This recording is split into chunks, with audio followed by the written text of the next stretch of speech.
Mulyansari sebagai host, dan bapak-bapak, ibu-ibu sekalian, saya awali. Bismillahirrahmanirrahim. Assalamualaikum warahmatullahi wabarakatuh. Waalaikumsalam warahmatullahi wabarakatuh. Alhamdulillahirabbil alamin. Kita sama-sama bersyukur, marilah kita panjatkan syukur kita kepada Allah Subhanahu wa taala, Tuhan yang Maha Kuasa, di mana pada pagi hari ini kita masih diberikan nikmat kesehatan, dan sehingga kita dapat bertatap muka, menyempatkan waktu pada hari ini melalui media ini, media Zoom ini, dalam rangka untuk mengadakan seminar online atau webinar dengan tema ketahanan ekonomi makro Indonesia di tengah pandemi. Yang saya hormati Ibu Dekan Fakultas Ekonomi Universitas Islam As-Safiyah, Ibu Dr. Median Welestari, SEAK MM MSI CA. Selanjutnya yang saya hormati penulis buku Teori Ekonomi Makro, Ibu Dr. Telisa Aulia Valianti SEME. Selanjutnya yang saya hormati Bapak Dr. Didin Hikmah Perkasa SEMM, dan selanjutnya saya hormati Bapak M. Ridwan SEMM, dan juga para peserta webinar yang saya hormati. Dan bagi yang baru bergabung, selamat bergabung di acara webinar ini. Dan seperti tadi sudah disampaikan oleh Ibu Heni, perkenalkanlah, nama saya M. Fuadin, saya sebagai Kepala Perwakilan PT Raja Groweno Persada dan saat ini berada di Pekanbaru. Bapak-bapak dan ibu-ibu yang saya hormati, sesuai dengan tema yang telah kami sebutkan tadi bahwa pandemi COVID-19 yang meluas ke seluruh dunia menekan perekonomian global termasuk Indonesia. Ekonomi global diperkirakan berkontraksi, sementara pertumbuhan ekonomi domestik diproyeksikan melambat. Dan itu sudah terbukti di kuartal kedua, pertumbuhan ekonomi RI minus 5,32%. Lalu kapan wabah COVID-19 ini berakhir dan bagaimana dampaknya terhadap perekonomian Indonesia? Dan juga peluangnya bagaimana? Mungkin nanti dari para narasumber akan bisa menyampaikan bagaimana ketahanan ekonomi makro Indonesia di tengah pandemi ini untuk menumbuhkan perekonomian Indonesia di saat pandemi pada saat ini. Nah, dalam acara ini sesuai dengan waktu yang sudah ditentukan oleh panitia, yaitu jam 9.30 hingga jam 11 pas. Mudah-mudahan waktu ini nanti bisa kita manfaatkan sebaik mungkin, dan nanti mudah-mudahan juga ada waktu untuk tanya jawab di akhir diskusi kita ini. Selanjutnya untuk mengawali acara ini akan diawali oleh Ibu Dekan Fakultas Ekonomi Universitas Islam As-Safiyah sebagai keynote speaker atau pembicara utama. Dan tentunya nanti dilanjutkan oleh pembicara-pembicara selanjutnya, ada pembicara kedua, ketiga, dan juga ada juga pembicara atau penanya-penanya selanjutnya. Baik, Bapak Ibu sekalian, untuk mengawali acara ini akan dibuka langsung oleh pembicara utama kita, Ibu Dr. Median Welestari SEAK MM MSI CA.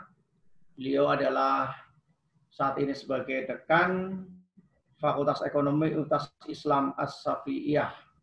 dan beliau orang Awak, orang Padang. Beliau lahir di Padang, SD, SMP, SMU di Kota Padang sampai S1-nya Universitas Andalas, Fakultas Ekonomi.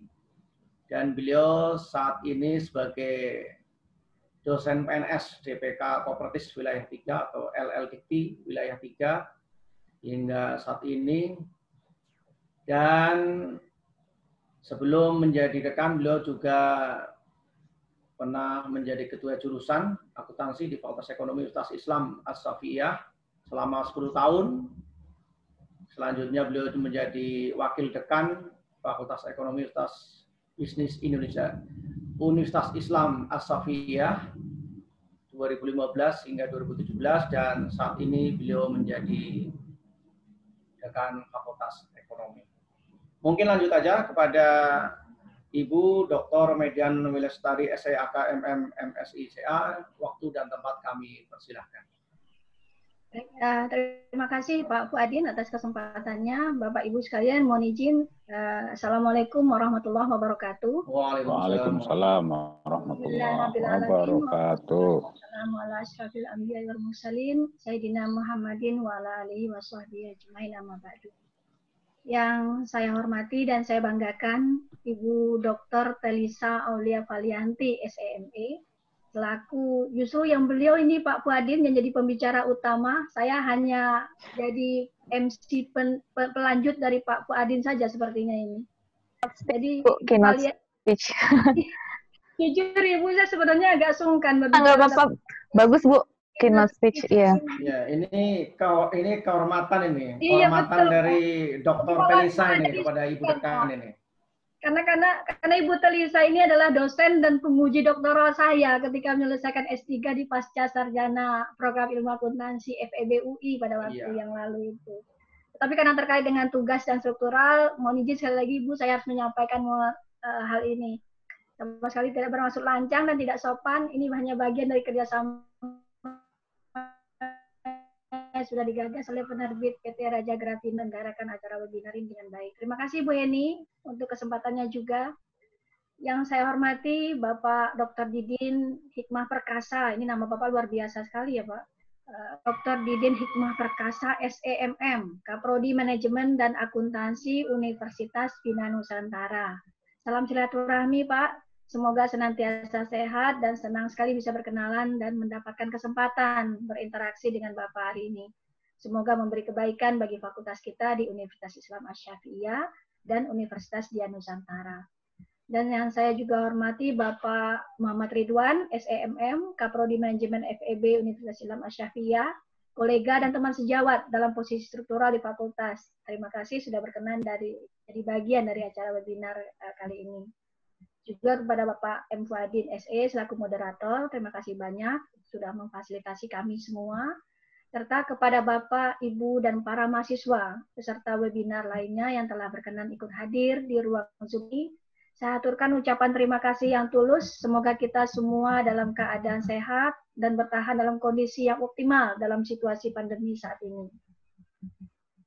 Bapak, Ibu, Saudara para peserta webinar yang berbahagia, aspek-aspek makroekonomi tak dapat dipungkiri menjadi perhatian banyak pihak karena menjadi tolok ukur kinerja ekonomi suatu negara.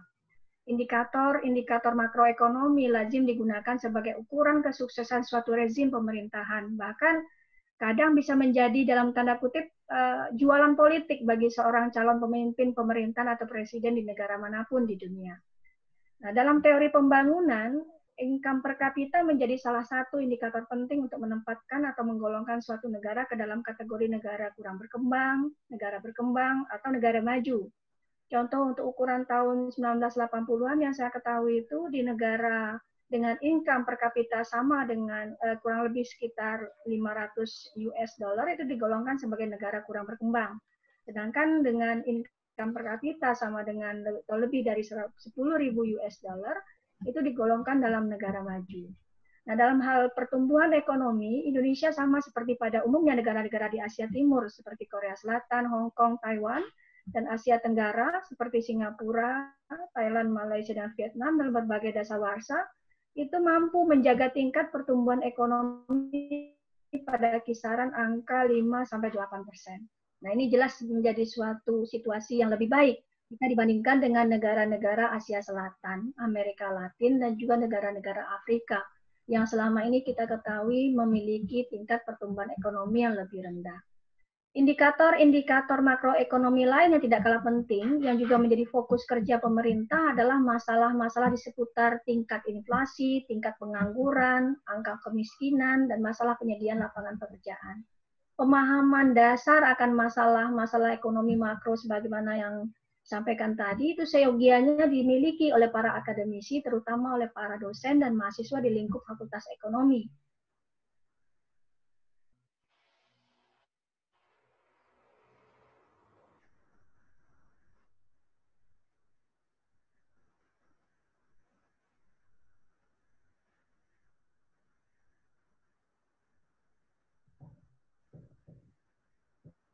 Halo, Bu Median. Halo. Mungkin jaringan. Kayaknya hilang ya. Saya pikir kok saya sendiri yang mati. Iya, saya juga merasakannya. Jaringannya mungkin. Halo, Ibu Median. Jaringan ya. Iya, jaringannya di Jakarta. Mungkin beliau di Jakarta Timur. Sama seperti saya tadi, Pak Fuad sempat hilang sejenak. Terus mungkin muncul lagi. Bentar. Mungkin bisa dihubungi Ibu Eni. Iya. Mohon maaf, Ibu, ternyata. Nah, kan ada. Jangan sinyal, Ibu. Ya, sama Bu Median di daerah Jakarta Timur baru naik Lampu mati tiba-tiba. Jadi panik saya langsung. Iya, Bu Median kan di sama wilayahnya dengan Heni. Tadi juga Jakarta Selatan. Iya. Monggo silakan Ibu. Baik, ya Bu, lanjut. Iya, mohon maaf ya Bapak Ibu, ini kesalahan teknis ini. Oke, baik. Dan sekarang saya lanjutkan, mohon izin Bapak Ibu sekalian. Kita bicara sekarang tentang Indonesia, negara kita tercinta, yang sekarang sedang bertahan dalam kondisi sulit pandemi. Situasi dan solusi inilah yang nanti mungkin kita akan dengarkan bersama dari para pembicara kita pada webinar ini, seperti apa sebaiknya kita dalam posisi sebagai bangsa dan negara menyikapi situasi ini. Bapak Ibu para peserta seminar yang menghormati, buku yang ditulis Ibu Dr. Telisa yang menjadi rujukan bahasan dan tema webinar kali ini memang sungguh menarik. Jujur saya begitu tertarik untuk membacanya, padahal sebelumnya saya tidak begitu aware dengan masalah makro karena terlalu sibuk dengan akuntansi. Tapi penjelasan teori ekonomi makro dengan menggunakan studi kasus dan data terkini untuk permasalahan ekonomi Indonesia menjadi dasar pengetahuan yang lebih komprehensif saya untuk memahami kejadian di dunia global saat ini. Bahkan yang luar biasa dalam buku Ibu ini, dalam buku Ibu Telisa ini, beliau sudah menyebut istilah new normal yang baru kita kenal di tahun 2020 dan Ibu sudah menyampaikan tahun 2019 yang lalu. Ini luar biasa. Artinya kekinian buku dan update wawasan tentang ketahanan ekonomi makro Indonesia pada saat pandemi saat ini menjadi hal yang penting yang memang harus kita ketahui dan kita pahami. Dan insya Allah akan disampaikan oleh narasumber yang sangat kompeten dalam hal ini. Dan ini juga diupdate dengan wawasan yang insya Allah juga akan disampaikan oleh Bapak Dr. Didin dan Bapak M. Ridwan yang tentunya sebagai dosen yang terkait dengan mata kuliah ekonomi makro itu sangat mumpuni untuk menjelaskan bagi kita semua. Baik Bapak Ibu sekalian, tentu saya bukan pembicara yang dinanti untuk menyampaikan materi webinar ini. Saya juga sangat ingin mendengarkan penjelasan dari para narasumber kita. Saya ucapkan selamat menikmati ruang belajar dalam interaksi aplikasi Zoom ini. Terima kasih sekali lagi kepada PT Raja Grafindo Persada selaku host dan terima kasih kepada para pembicara. Bu Telisa, Bapak Ridwan, Pak Didin, semoga ada kesempatan dan kegiatan akademik lanjutan ya Pak, yang kita bisa kerjasamakan antara Fakultas Ekonomi dan Bisnis Universitas Islam Asy-Syafi'iyah dan Universitas Bina Nusantara. Selamat dan sukses juga bagi para peserta. Wabillahi taufik wal hidayah. Wassalamualaikum warahmatullahi wabarakatuh. Waalaikumsalam warahmatullahi wabarakatuh. Terima kasih kepada Ibu Dr. Median Wilastari SEAKMM MSICA selaku Dekan Fakultas Ekonomi Universitas Islam Asy-Syafi'iyah yang telah membuka acara ini, mengawali acara ini, dan selanjutnya kita lanjut kepada pembicara ke-1, yaitu Ibu Dr. Telisa Aulia Valianti SEME. Beliau adalah untuk saat ini sebagai asosiat profesor Fakultas Ekonomi dan Bisnis Universitas Indonesia, dan juga beliau saat ini juga sebagai asisten staf khusus Sekretariat Kabinet RI, dan beliau juga sebagai penulis buku Teori Ekonomi Makro. Beliau latar belakang pendidikannya S1, S2, S3 di Universitas Indonesia dengan prestasi S1, S2, S3 mendapatkan predikat cum laude dan menjadi lulusan terbaik dan pernah menjadi lulusan termuda dan tercepat program Dr. S3 Universitas Indonesia. Di samping beliau sebagai penulis, beliau juga merupakan anggota Pokja Fiskal Komite Ekonomi dan Industri Nasional 2016 hingga sekarang. Mungkin itu selintas biodata pembicara pertama. Selanjutnya kami serahkan kepada Ibu Dr. Telisa untuk mempresentasikan materinya. Kepada beliau kami persilakan.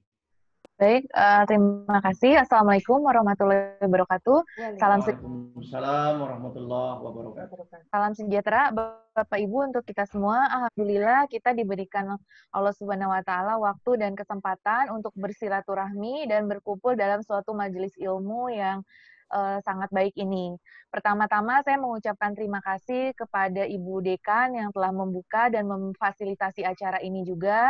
Tentunya juga kepada Bapak Puadin sebagai moderator dan Ibu Heni dari perwakilan PT Raja Grafindo yang juga telah memfasilitasi acara ini. Kami sangat mengucapkan terima kasih. Juga Bapak-Bapak narasumber lainnya, Pak Didin dan rekan-rekan yang lain sebagai sesama narasumber juga dan sesama pembagi ilmu juga. Nanti kita bisa sharing, dan juga tentunya kepada para peserta semua yang tidak bisa saya sebutkan satu persatu. Terima kasih banyak di hari libur ini kan hari kejepit katanya, hari kejepit, hari libur, dan hari yang kebanyakan itu waktu untuk keluarga itu, tapi diluangkan untuk majelis ilmu ini. Jadi mudah-mudahan dengan mengorbankan waktu libur dan bersama keluarga, mudah-mudahan tidak sia-sia nanti Bapak dan Ibu semua, adik-adik, Mas dan Mbak ya, yang masih muda-muda nih, para milenial, generasi harapan bangsa. Mudah-mudahan nanti apa yang disampaikan ataupun kita diskusikan hari ini bisa bermanfaat untuk masa depan ya. Kalau untuk yang muda-muda ini, sebagai tadi Bu Median sudah menyebutkan bagaimana pendapatan per kapita Indonesia, kemudian kita juga baru 75 tahun ya, kemarin merayakan hari kemerdekaan kita. Apakah dalam hari kemerdekaan itu kita ekonominya merdeka? Karena kan tentu tadi sudah disampaikan bidang ilmu saya, ekonomi, tentu akan fokus pada ekonomi. Nah, apakah ekonomi kita setelah 75 tahun ini seperti yang kita harapkan, seperti yang sesuai dengan cita-cita dari Bapak pendiri bangsa kita? Ya, jadi ini yang menyemangati lah, dalam arti bahwa sekarang memang kita dalam kondisi yang berat, tapi kan bukan hanya Indonesia yang mengalami ini, semua negara mengalami, bahkan negara sehebat Amerika Serikat pun itu kita lihat sangat keteteran. Bahkan di sana kalau kita lihat ini sebagai pembuka dulu ya sebelum share screen PowerPoint, jadi bahkan di Amerika Serikat sendiri kita tahu bahwa mereka itu banyak demonstrasi, ya banyak gejolak-gejolak. Kalau kita ingat kembali krisis 97-98 di mana banyak terjadi demonstrasi. Nah, untuk Indonesia saat ini kita lihat lebih baik masyarakatnya ya. Artinya dibandingkan dulu ada kerusuhan-kerusuhan ya, kita ada mungkin demonstrasi tapi hanya skala kecil dan kemudian tidak sampai menimbulkan kerusuhan massal atau kerusuhan sosial. Sedangkan di negara-negara lain bahkan sampai mengalami kerusuhan-kerusuhan yang cukup berat. Nah, jadi ini yang perlu kita syukuri. Jadi sebelum kita membahas berbagai permasalahan yang ada, tantangan-tantangan kita ke depan, juga pertama yang harus kita lakukan bersyukur dulu karena dengan kondisi kita yang seberat ini, saat ini kita masih bisa dalam kondisi yang relatif aman, ya relatif aman. Kemudian juga pertumbuhan kita negatif. Tadi Pak Fuad sudah menyebutkan minus 5,32 di kuartal 2 2020 ini. Namun negara lain itu banyak yang negatifnya lebih dalam dari kita. Jadi artinya pertama kita harus bersyukur dulu. Musibah ini juga memberikan kita banyak pelajaran tentang bagaimana kita menjaga kesehatan, bagaimana kita lebih menghargai lagi bahwa kesehatan itu ternyata sangat berharga, dan bahwa ekonomi dan kesehatan itu ternyata suatu nexus yang tidak bisa dipisahkan. Nah, sebelum ada pandemi ini kita belum terlalu menyadari pentingnya kesehatan. Selama ini kan dari sisi ekonominya. Halo? Ya, baik. Jadi kita mulai, saya bisa share screen? Ya, silakan. Oh, udah bisa share screen ya, baik.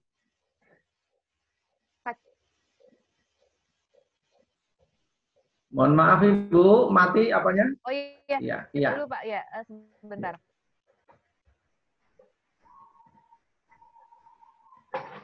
Waktunya berapa menit Pak untuk presentasi? 20 menit supaya nanti, untuk Ibu. Oh baik, supaya nanti kita ada waktu untuk berdiskusi, ditambahkan nanti oleh narasumber yang lain ya. Iya. Kita saling sharing di sini, Ya. dan untuk adik-adik nanti akan ada pasti sesi pertanyaannya ya. Ya. Baik, ini tema yang diminta untuk didiskusikan hari ini adalah mengenai ketahanan ekonomi makro Indonesia di masa pandemi. Jadi nanti akan terbagi dalam beberapa bagian, yaitu mengenai latar belakang bagaimana perkembangan perekonomian global pasca pandemi ini, kemudian perkembangan pertumbuhan ekonomi Indonesia kuartal 2 2020, kemudian bagaimana perkembangan sektor ekonomi dan makroekonomi Indonesia, dan secara khusus juga perkembangan dari sudut regional. Tadi Pak Fuad menyebutkan Sumatera, misalkan ya, ini kebetulan tadi katanya Bu Median dari Sumatera, kalau saya lahir aja Pak di Sumatera, numpang lahir aja, tapi sebetulnya dari Jawa Barat ya, artinya bahwa kita juga ekonomi kita ini, nasional ekonomi kita juga sangat ditopang oleh bagaimana perkembangan ekonomi di daerah. Nah, kita pun perlu melihat flashback kepada ketahanan ekonomi di daerah sendiri sebagai penopang dari ekonomi nasional.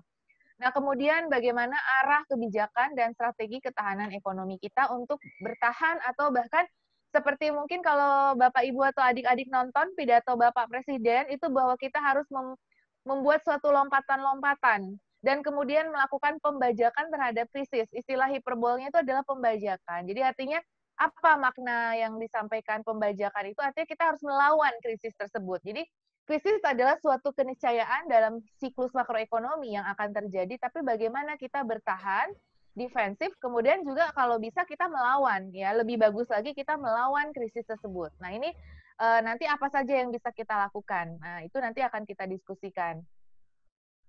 Jadi pandemi COVID-19 ini mungkin Bapak, Ibu, dan adik semua sudah mengetahui membuat kontraksi ekonomi hampir di semua perekonomian dunia. Nah, seperti yang saya sampaikan tadi, Indonesia itu minus 5,3, itu masih ada yang positif ya, 4 negara, tapi kemudian kita adalah yang negatif tapi tidak sedalam yang lain. Jadi kalau kita lihat beberapa negara lain, misalkan Hong Kong minus 9, Amerika minus 9,5, Jerman minus 11,7, Singapura minus 12,6 secara year on year-nya, kemudian Prancis minus 19.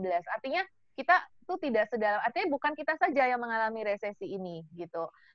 Nah, ada beberapa negara yang masih positif, yaitu seperti kita ketahui China itu karena rebound ekonominya justru malah dia positif 3,2. Vietnam itu 0,4 ya, kemudian Taiwan negatif 0,7, Korea minus 2,9. Artinya mereka minusnya lebih rendah gitu.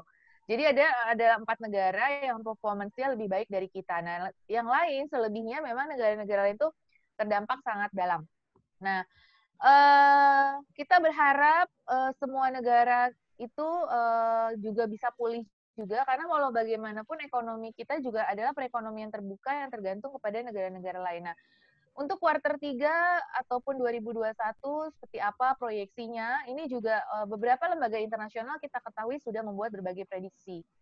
Misalkan IMF memprediksikan bahwa pertumbuhan ekonomi dunia itu selama 2020 akan minus 3,9%, 2021 baru akan pulih ke 5,4% secara rata-rata di dunia. OECD lebih dalam lagi, prediksinya lebih pesimis lagi, minus 7,6 sampai minus 6,4. Untuk World Bank itu minus 5,2, 4,2 untuk Juni ya, di posisi Juni. Jadi World Bank juga memperkirakan 170 negara akan mengalami kontraksi PDB di 2020, dan ini adalah terburuk dalam 150 tahun terakhir. Jadi ini pandemi ini betul-betul berbeda ya, membuat pola-pola kita ini menjadi sangat berbeda dari biasanya. Jadi ini adalah year on year pertumbuhan ekonomi. Jadi kalau misalkan melihat buku ini kan rata-rata udah pada membeli bukunya ya kalau tidak salah. Nah, rumus pertumbuhan ekonomi itu akan adalah GDP tahun T dikurangi dengan GDP T-1. Nah, ada dua macam rumus, yaitu untuk year on year dan untuk key on key atau key to key ya. Jadi year on year itu adalah tahun, misalkan ini Q2 2020 dengan Q2 2019, itu berarti year on year. Sedangkan kalau Q on Q itu Q4 dibandingkan dengan Q3, misalkan ini Q2 dibandingkan dengan Q1. Nah, itu belum pernah dalam sejarah kita, ini selama dari 2015 ya, misalkan 5 tahun terakhir, itu kita belum pernah negatif year on year-nya. Terus dari sisi quarter-quarter juga kita negatif ada di quarter 3 dan 4 biasanya, pola negatif itu di quarter 3 dan atau quarter 4, tapi ini dalam sejarah baru pertama di quarter 2 kita negatif. Jadi betul-betul new normalnya itu adalah normal baru. Ya artinya tadi Bu Midian sudah menyebutkan, saya juga melihat lagi, oh iya udah ada ya. Memang new normal yang di buku saya dengan new normal yang sekarang ada keterkaitan namun ada sedikit perbedaan. Tapi istilahnya memang new normal seperti itu ya. Tapi itu ada terms baru pasca global financial crisis, bahwa kita sering mengalami krisis ya, itu disebut sebagai new normal, bahwa krisis itu sesuatu yang normal gitu. Nah, makanya new normal. Nah, di dalam konteks pandemi kan, pandemi ini menjadi sesuatu yang harus kita terima, harus kita berdampingan gitu loh. Makanya Pak Presiden sebetulnya memang lebih suka dengan istilah adaptasi kebiasaan baru mungkin, walaupun terlalu panjang mungkin istilahnya, tetapi itu memang lebih menggambarkan supaya mungkin membedakan dengan new normal yang seperti dulu maksudnya. Tapi dalam arti sebetulnya itu bagaimana interpretasi kita. Ya, jadi ini betul-betul berbeda dari yang biasanya. Nah, kemudian kita tahu ekonomi kita kenapa tidak terlalu dalam seperti yang lain, negara lain, itu salah satunya karena ditopang oleh konsumsi domestik yang cukup tinggi, yaitu terutama konsumsi rumah tangga, khususnya mungkin untuk makanan selain restoran. Ya, kita tahu kebutuhan makanan kita itu masih cukup besar dengan penduduk kita 265 juta ya. Kebutuhan akan konsumsi rumah tangga untuk produk-produk makanan itu masih menopang ekonomi kita. Ya, ekspor impor kita tidak sebesar Singapura. Singapura secara year quarter to quarter-nya dia minus 41% gitu ya dalam sekali gitu. Itu karena memang ekonominya kan sangat tergantung dari ekspor impor. Nah, Indonesia ekspor impornya itu belum terlalu besar ya, tidak sebesar negara Singapura tadi ya porsinya. Nah, itu di satu sisi memberikan efek positif bahwa kita tadi turunnya tidak terlalu dalam. Kemudian dari sisi industri selama 2020 kemarin ada beberapa industri yang masih positif, yaitu beberapa sektor maksudnya, yaitu pertanian. Ya, pertanian tuh dengan termasuk perkebunan, perikanan dan lain sebagainya itu masuk. Kemudian informasi dan komunikasi, pengadaan air, waste management, waste dan recycling itu masih bisa tumbuh yang positif. Kemudian itu dari sisi ini beberapa yang masih positif secara ini adalah secara quarter-nya, terus secara year on year-nya yang masih positif itu adalah sama komunikasi dan informasi ya yang masih bertahan betul-betul ya. Kita tahu lah sejak adanya ini pandemi ini kita setiap hari webinar gitu ya, artinya dengan menggunakan teknologi informasi dan komunikasi ya, kita dulu nggak familiar, zaman kita dulu masih dengan menggunakan metode-metode yang kalaupun ada ya dengan beberapa dari Google Talk atau misalkan dengan beberapa ini ya, kita artinya belum memanfaatkan feature-features yang ada gitu ya. Meeting-meeting itu jarang kita pakai selama kemarin kita masih bisa meeting offline. Nah, itu juga mengubah kebiasaan kita juga. Dan ini juga kalau dari sisi perkebunan ini juga ada shift dalam planting season sehingga di quarter 2 ini kebetulan bisa positif itu karena adanya pergeseran dari planting seasons-nya. Nah, kemudian ini dari arahan Bapak Presiden yang disampaikan melalui Bapak Doni Munardo, Ketua Gugus Tugas COVID, itu pemerintah menetapkan ada 9 sektor ekonomi. Jadi kan di buku saya juga disampaikan ya, PDB itu ada yang berdasarkan pendekatan pengeluaran, ada yang berdasarkan pendekatan sektor. Nah, berdasarkan pendekatan sektor ekonomi, itu kita pemerintah mengutamakan sektor-sektor ini karena menyangkut hajat hidup orang banyak. Dan kemudian dia menyerap tenaga kerja yang banyak, kemudian secara COVID memiliki resiko inheren yang lebih rendah. Nah, jadi ini ada beberapa sektor yaitu pertanian, peternakan, perkebunan, perikanan, industri, konstruksi, logistik, transportasi, pertambangan, dan perminyakan. ya. Jadi ini di pengolahan tim internal kami di Sekretariat Kabinet RI juga sudah melakukan hitungan ini untuk mendukung keluarnya kebijakan untuk menentukan sektor-sektor mana dulu yang dibuka. Sektor-sektor hiburan dan pariwisata yang memiliki resiko inheren yang tinggi itu memang belum dibuka kembali secara penuh sehubungan dengan dikhawatirkan adanya resiko yang tinggi dari COVID-nya.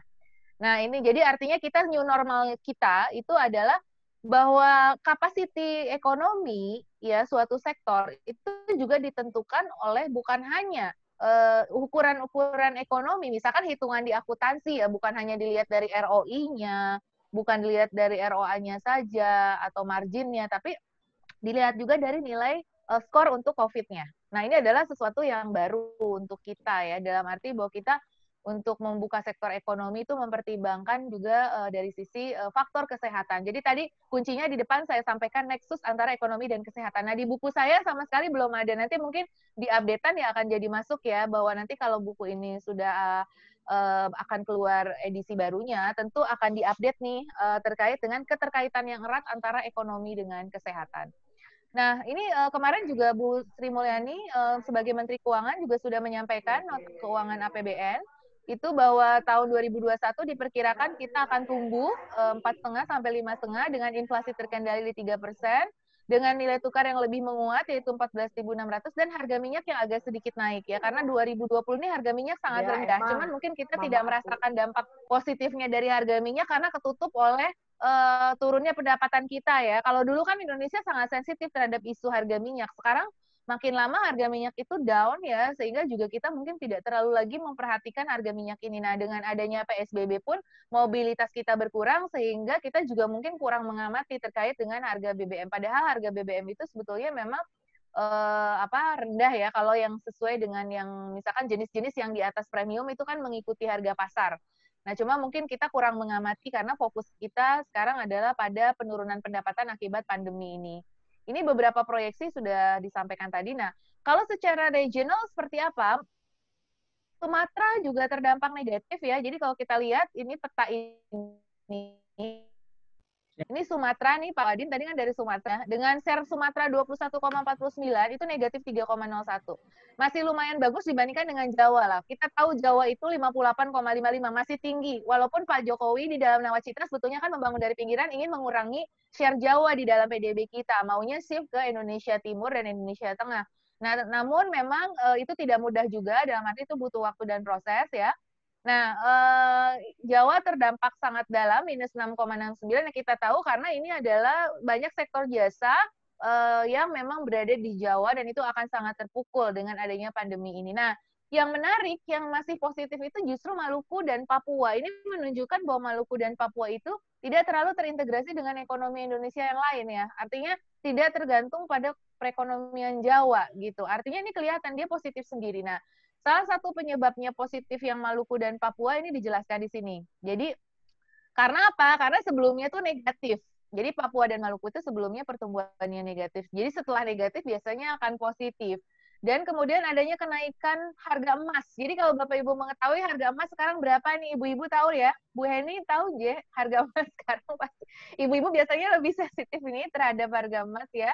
Emas sebagai alat investasi gitu ya, bahkan di beberapa daerah tertentu tuh di daerah-daerah luar Jawa itu emas itu memang sangat menjadi simbol ya, itu harganya tuh naik terus, ekspor emas kita tuh meningkat ya. Jadi ini karena kenaikan harga emas dan tembaga koper itu juga menyebabkan positifnya. Jadi artinya memang Maluku dan Papua ini masih tergantung pada komoditi ya. Sekarang kebetulan karena komoditinya harganya naik ya, itu juga mempengaruhi perekonomian. Dan memang kalau secara zona COVID di Maluku dan Papua juga agak hijau ya, artinya tidak orange atau merah seperti di Jawa, seperti itu ya. Karena kenapa? Karena kalau kita lihat ini COVID ini tergantung dari jumlah penduduk dan kepadatan penduduk ya. Jadi ya wajar di sana kan tentu masih banyak hutan, areanya sangat luas, penyebaran COVID itu menjadi tidak sebesar di daerah yang kepadatan penduduknya itu menjadi tinggi. Sehingga apa? Pelajaran dari pandemi ini itu nanti bagaimana kita mengatur kepadatan penduduk ya. Ke depan itu di dalam kebijakan-kebijakan yang berbasis spasial itu juga harus mempertimbangkan kepadatan penduduk ini.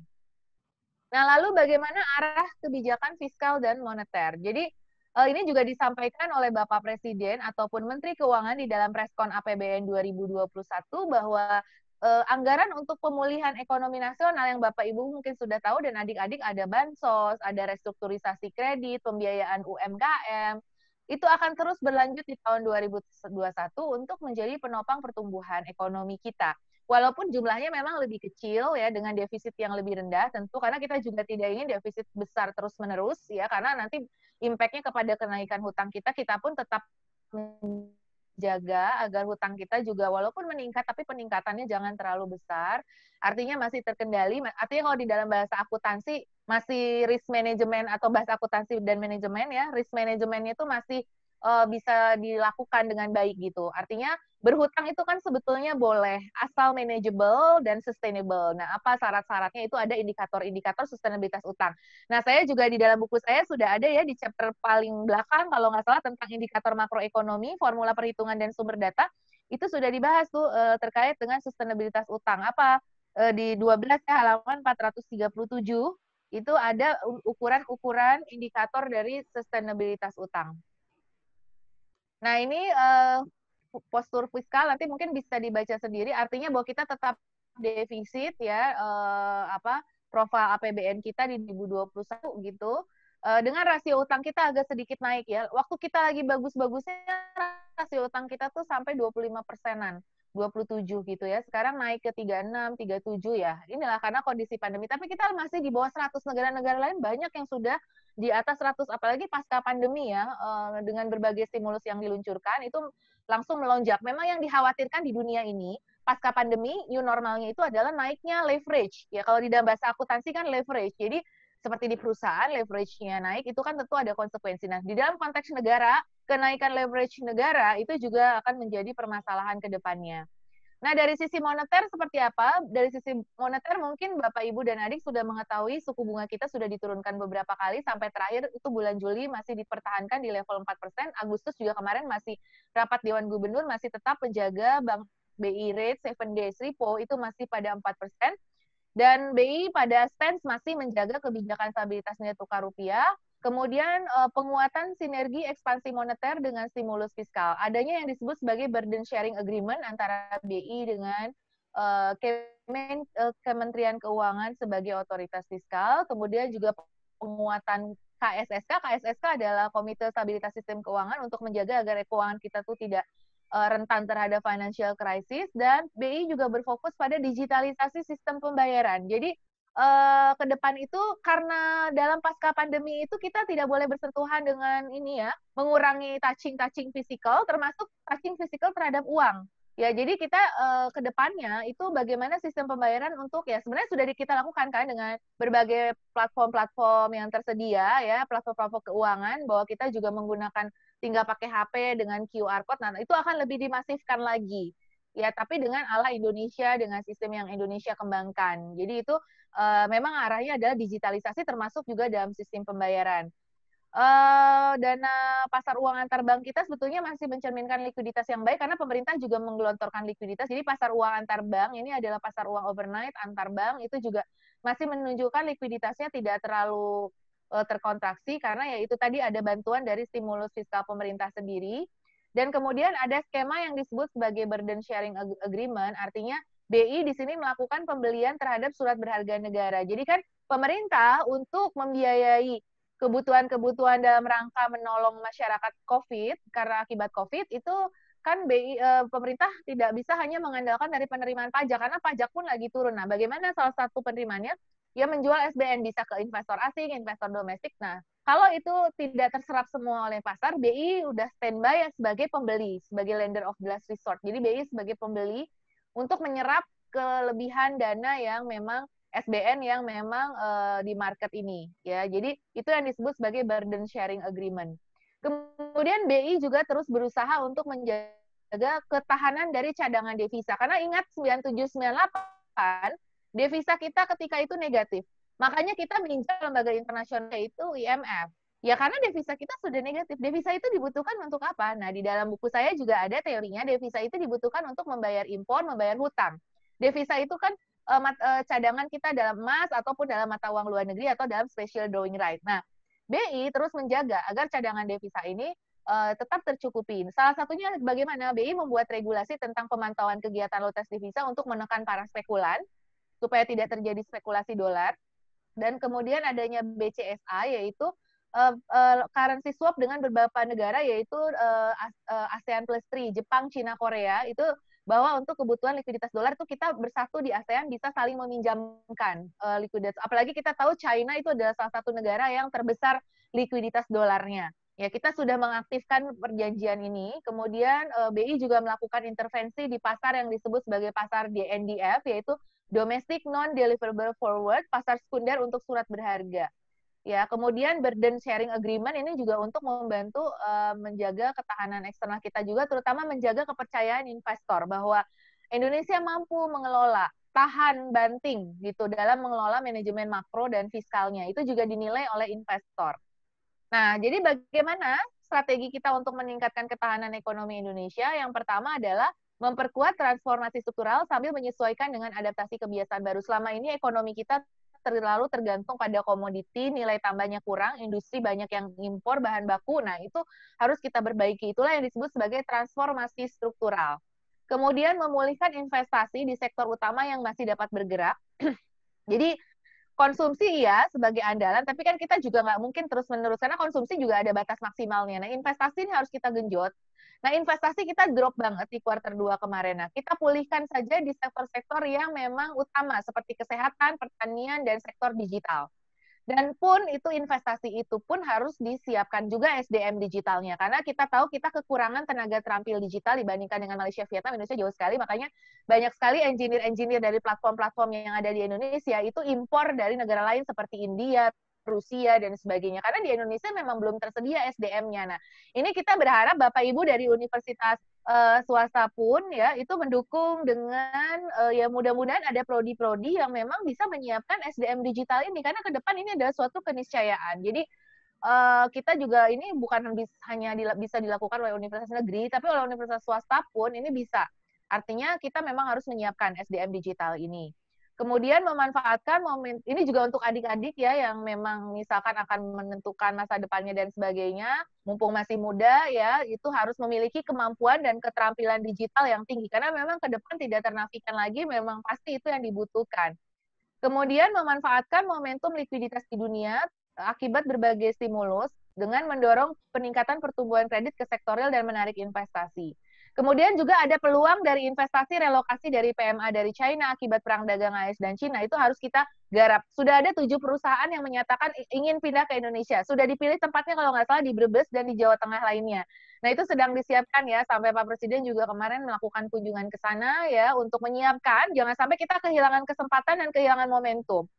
Kemudian meningkatkan ekspor yang masih tumbuh positif. Ada beberapa ekspor yang masih tumbuh positif meskipun pasca pandemi. Kita kemarin surplus malah ya, Agustus kemarin diumumkan, bulan Juli kita tuh masih surplus ekspor kita, terutama untuk produk-produk baru juga itu berkembang. Alat kesehatan, produk farmasi, perikanan, furniture, dan produk elektronik terkait alat komunikasi perlu terus dikembangkan. Dan kerjasama internasional untuk meningkatkan ketahanan ekonomi kita, yaitu adanya International Financial Safety Net di global, penguatan kerjasama multilateral maupun bilateral, dan penguatan kerjasama keuangan negara-negara G20. Nah, jadi inilah strategi-strategi kita untuk bertahan dari sudut kebijakan makroekonominya. Nanti mungkin kita bisa lebih bahas lagi di dalam diskusi yang lebih intensif nanti. Sementara materi cukup dari saya. Mohon maaf kalau ada kekurangan, kami kembalikan ke Bapak Moderator. Terima kasih. Baik, terima kasih Ibu Dr. Telisa Alia Valianti, SEME, yang telah menyampaikan materinya. Bapak Ibu sekalian, peserta webinar, apabila peserta ingin menanyakan terkait materi yang disampaikan oleh para narasumber, dipersilakan untuk menulisnya di kolom chat yang sudah tersedia di media Zoom ini.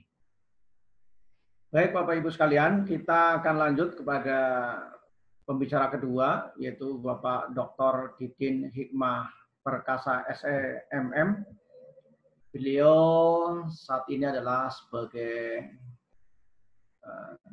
Ketua Program Studi Manajemen Akuntansi Universitas Dian Nusantara Jakarta. Dan beliau juga di samping itu ada beberapa mengajar di beberapa universitas, diantaranya ada di Universitas Mercubuana, Universitas Terbuka, dan juga di Institut Teknologi dan Bisnis Kalbis. Dan juga beberapa pekerjaan yang telah beliau lakukan, ya kan, beliau di samping pengalaman mengajar di universitas yang telah kita sampaikan tadi, beliau juga sebagai konsultan di bidang marketing dan juga SDM dan juga lain sebagainya. Beliau juga aktif menulis di jurnal dan juga ada beberapa buku yang telah beliau tulis, diantaranya ada Sistem Informasi Manajemen, Manajemen Perubahan, dan juga Perilaku Organisasi, dan juga lain sebagainya. Tadi di pembicara ke-1 cukup luar biasa, Ibu Dr. Telisa telah menyampaikan, cukup sejuk ya kita mendengarkannya. Walaupun di tengah-tengah penurunan ekonomi, Indonesia ternyata ada yang positif juga menurut beliau tadi yang telah disampaikan.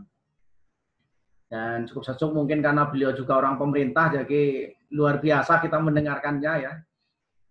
Kita lanjut saja kepada Bapak Dr. Didin, bagaimana terkait masalah ketahanan perekonomian makro Indonesia di tengah pandemi. Pak Didin, dipersilakan kepada Pak Dr. Didin. Terima kasih Pak Fajin. Bismillahirrahmanirrahim. Assalamualaikum warahmatullahi wabarakatuh. Waalaikumsalam warahmatullahi wabarakatuh. Yang sama-sama kami hormati Bu Dr. Telisa yang luar biasa ya. Udah memaparkan begitu gamblangnya gitu ya. Kemudian Bu Dekan, Ibu Median, Pak Ridwan, serta fasilitator Pak Fadin dan Ibu Heni, serta Bapak Ibu semua yang tidak bisa ada bukan satu. Menyangkut ketahanan ekonomi makro di tengah pandemik, ya tadi sudah dijabarkan. Saya ini bisa share materi juga ya? Ya, silakan Pak Didin. Oke, ya mungkin saya nggak pemaparannya nggak sehebat Bu Dr. Telisa tadi ya. Enggak Pak, jadi, pasti hebat juga Pak, insya Allah. Jangan ini gitu Pak, aduh, nanti saya nggak enak. Pasti mohon Bapak maaf, kan perspektifnya dari langsung praktis sih, jadi kadang lebih tahu juga di manajemen seperti apa, jadi saling melengkapi nanti ya Pak. Oke, ketahanan ekonomi makro Indonesia di tengah pandemik. Ini kalau kita baca buku Ibu Dr. Telisa ini ya, pasti bahwa permasalahan ekonomi makro itu ya semua buku menulis pertama adalah tingkat output agregat. Ini kalau dari buku-buku yang lain, maka permasalahan di buku Ibu Dr. Telisa ini ada 6 ya, tingkat output agregat, kemudian tingkat harga, bagaimana pengangguran, siklus bisnis, stabilitas nilai tukar, indikator. Nah, tadi udah digambarkan secara luas bagaimana strateginya gitu ya. Nah, seperti kita tahu bahwa dampak COVID tadi udah dijelaskan, walaupun minus tapi ada sisi positifnya gitu. Di mana bahwa dampak COVID terhadap perekonomian itu bukan cuma menimpa Indonesia, tapi negara-negara seperti Singapura, kemudian Hong Kong, China, bahkan negara-negara yang walaupun dia positif, tetapi sebenarnya dia turun dalam sisi perekonomian. Nah, kemudian bagaimana dengan Indonesia? Indonesia tadi sudah disampaikan sebagaimana laporan kuartal 2 adalah -5, maka bahwa fundamental daripada ekonomi adalah PDB. Yang kedua adalah inflasi, bagaimana kita bicara PDB inflasi, kemudian bagaimana tingkat pengangguran. Nah, secara ketahanan ekonomi makro, mari kita telah satu persatu ke 4 fundamental ekonomi RI pada saat ini. Ya. Di mana perekonomian Indonesia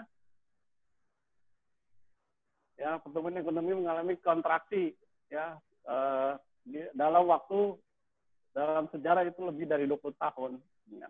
Kemudian dicatat oleh Badan Statistik adalah mengalami kurang lebih 5,32% minus gitu ya. Pertama ada nilai PDB, di mana kuartal 2 220 kontraksi minus 5,32%, bahwa kita semua tahu bahwa semua ini akibat bawah COVID-19, di mana banyak orang yang harus berhemat dan tidak berbelanja barang-barang yang tidak terlalu penting. Misal yang tadinya dalam kondisi normal banyak sekali para wisatawan atau paling tidak kita pergi atau berwisata, kemudian melakukan hiburan yang jelas faktor tersebut semua terhenti. Kemudian transportasi, kunjungan kerja maupun kunjungan keluarga juga terhenti. Dan masih banyak lagi kegiatan yang harus dihentikan sehubungan dengan wabah COVID-19. Yang dimaksud dengan pertumbuhan ekonomi adalah kenaikan PDB periode saat ini, atau tahun semester, kuartal, atau bulanan. Maka terhadap PDB periode yang lalu, sedangkan PDB adalah pengembangan konsumsi investasi belanja negara, di mana yaitu ekspor minus impor. Maka untuk menghindari pertumbuhan semua akibat inflasi PDB dihitung atas dasar harga konstan tahun tertentu. Nah, misal sebagai contoh, artinya bahwa sebenarnya dikatakan minus, sebenarnya adalah kita masih sisi positif. Minus itu hanya tingkat pertumbuhan pada periode sebelumnya gitu. Misal kita uraikan bahwa di buku Dr. Elisa ini sangat jelas ya analisisnya, analisis makronya. Misal kita ambil contoh saja ya, jika PDB pada tahunnya lalu misal dikatakan 1000 dan tahun ini adalah 1050, berarti ada pertumbuhan 50%. Nah, dikatakan minus, bisa jadi bahwa pertumbuhan yang sebelumnya 1000, kemudian pada tahun ini mengalami penurunan, maka bagaimanapun bahwa PDB tidak mungkin akan minus, tetapi tingkat pertumbuhan saja yang minus. Nah, yang kedua, ya, di mana pada periode kuartal 2 menurut data BPS bahwa terjadi inflasi sebesar 0,32% atau 1,92% year on year, artinya pengaruh penurunan PDB tidak signifikan mendorong inflasi. Satu hal yang logis, karena turunnya penjualan berarti demand berkurang. Jika supply tetap, maka harga turun atau deflasi kalau secara keseluruhan masih terjadi inflasi sebesar 0,32%. Berarti penjualan pada sektor lain terjadi peningkatan permintaan secara global dibanding dengan negara-negara ASEAN lain. Maka inflasi di Indonesia masih relatif rendah. Kemudian untuk balance of payment terkait erat dengan cadangan devisa, tadi sudah disampaikan oleh Ibu Dr. Elisa dan terus starting, di mana posisi cadangan devisa menurut data Bank Indonesia per Juni 2020 sekitar 131,718 US dollar, naik tajam dari posisi pada Maret sebesar 120,99 US dollar.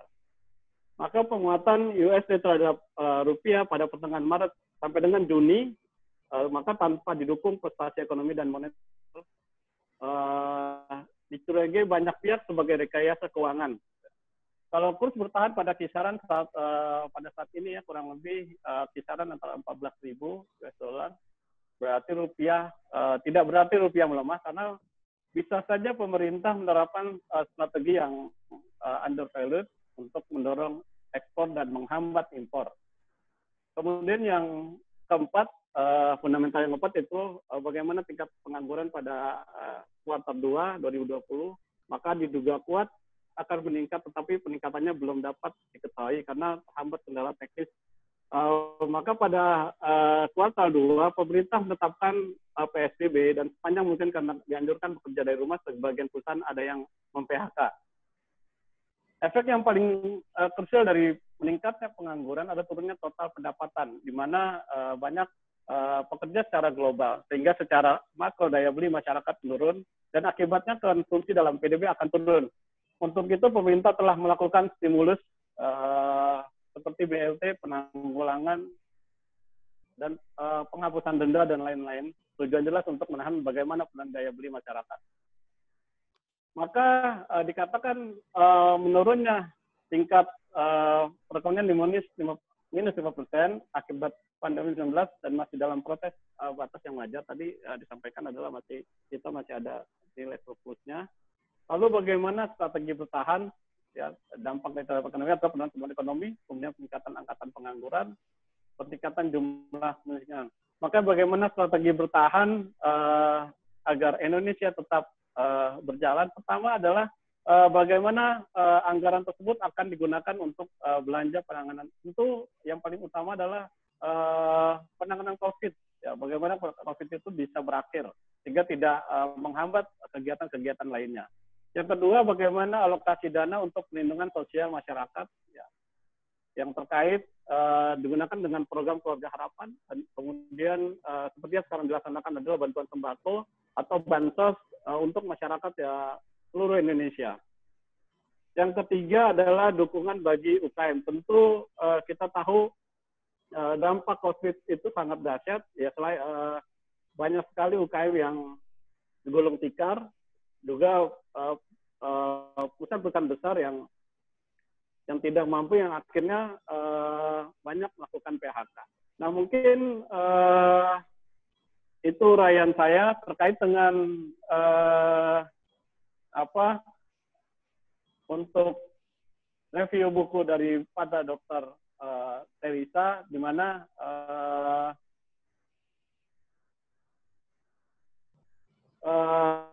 merupakan beliau adalah dokter termuda, ya, saya pikir memiliki pengalaman yang banyak dan staf ahli. Kemudian membaca buku beliau yang ditulis ini adalah memang kasus-kasus yang terkait dengan kondisi ekonomi Indonesia.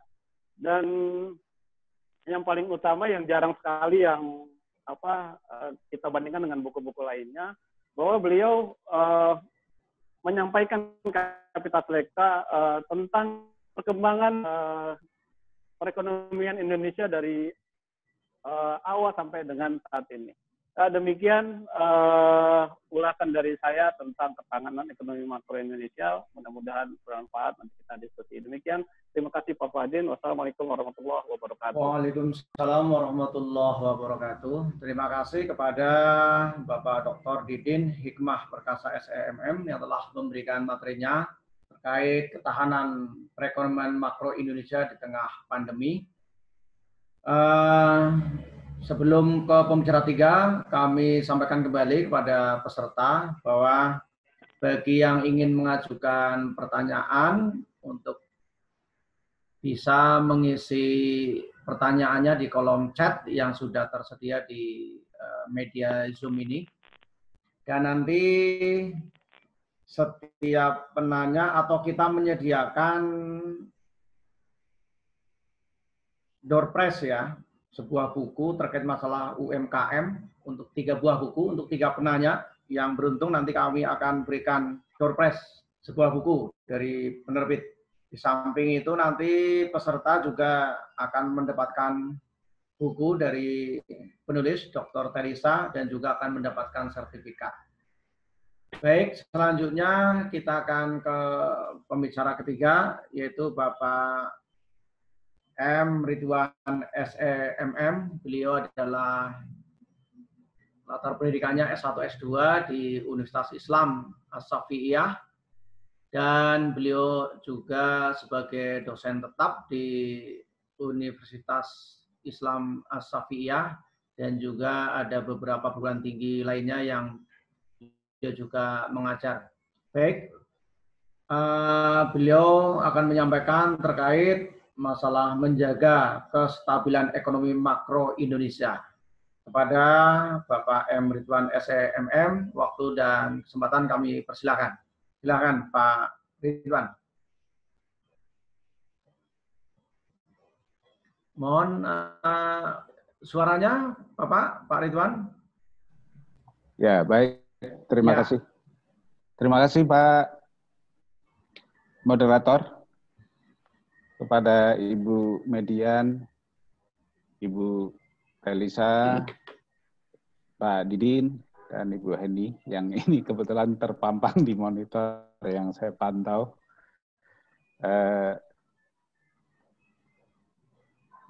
Pertama-tama saya sampaikan bahwa saya tidak menyampaikan seperti apa yang sudah disampaikan oleh Ibu Telisa yang begitu sangat lengkap dan sangat komprehensif, karena memang beliau kebetulan punya hubungan yang sangat dekat dengan lingkup istana, sehingga sangat memahami.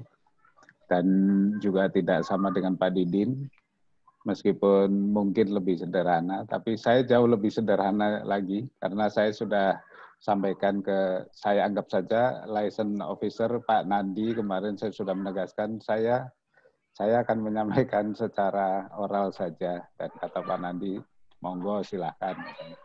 Baik, sekali lagi Pak Wadin, terima kasih. Bapak Ibu sekalian dan juga peserta webinar yang saya hormati, saya langsung bertutur dengan begini saja. Dalam suatu kesempatan kuliah, ada salah seorang mahasiswa bertanya, Pak, berkaitan dengan kejadian COVID pandemi ini, dan kemudian banyak ulasan tentang bagaimana ancaman jurang resesi termasuk ke Indonesia. Saya bilang, saya bilang ke mahasiswa tersebut, saya adalah barangkali salah seorang yang selalu berpikiran positif dan optimis kepada presiden siapapun. Gitu. Karena apa? Kita pernah mengalami krisis yang jauh lebih berat di tahun 97-98. Kalau pada saat itu, menurut Dr. Tony Prasetyanto,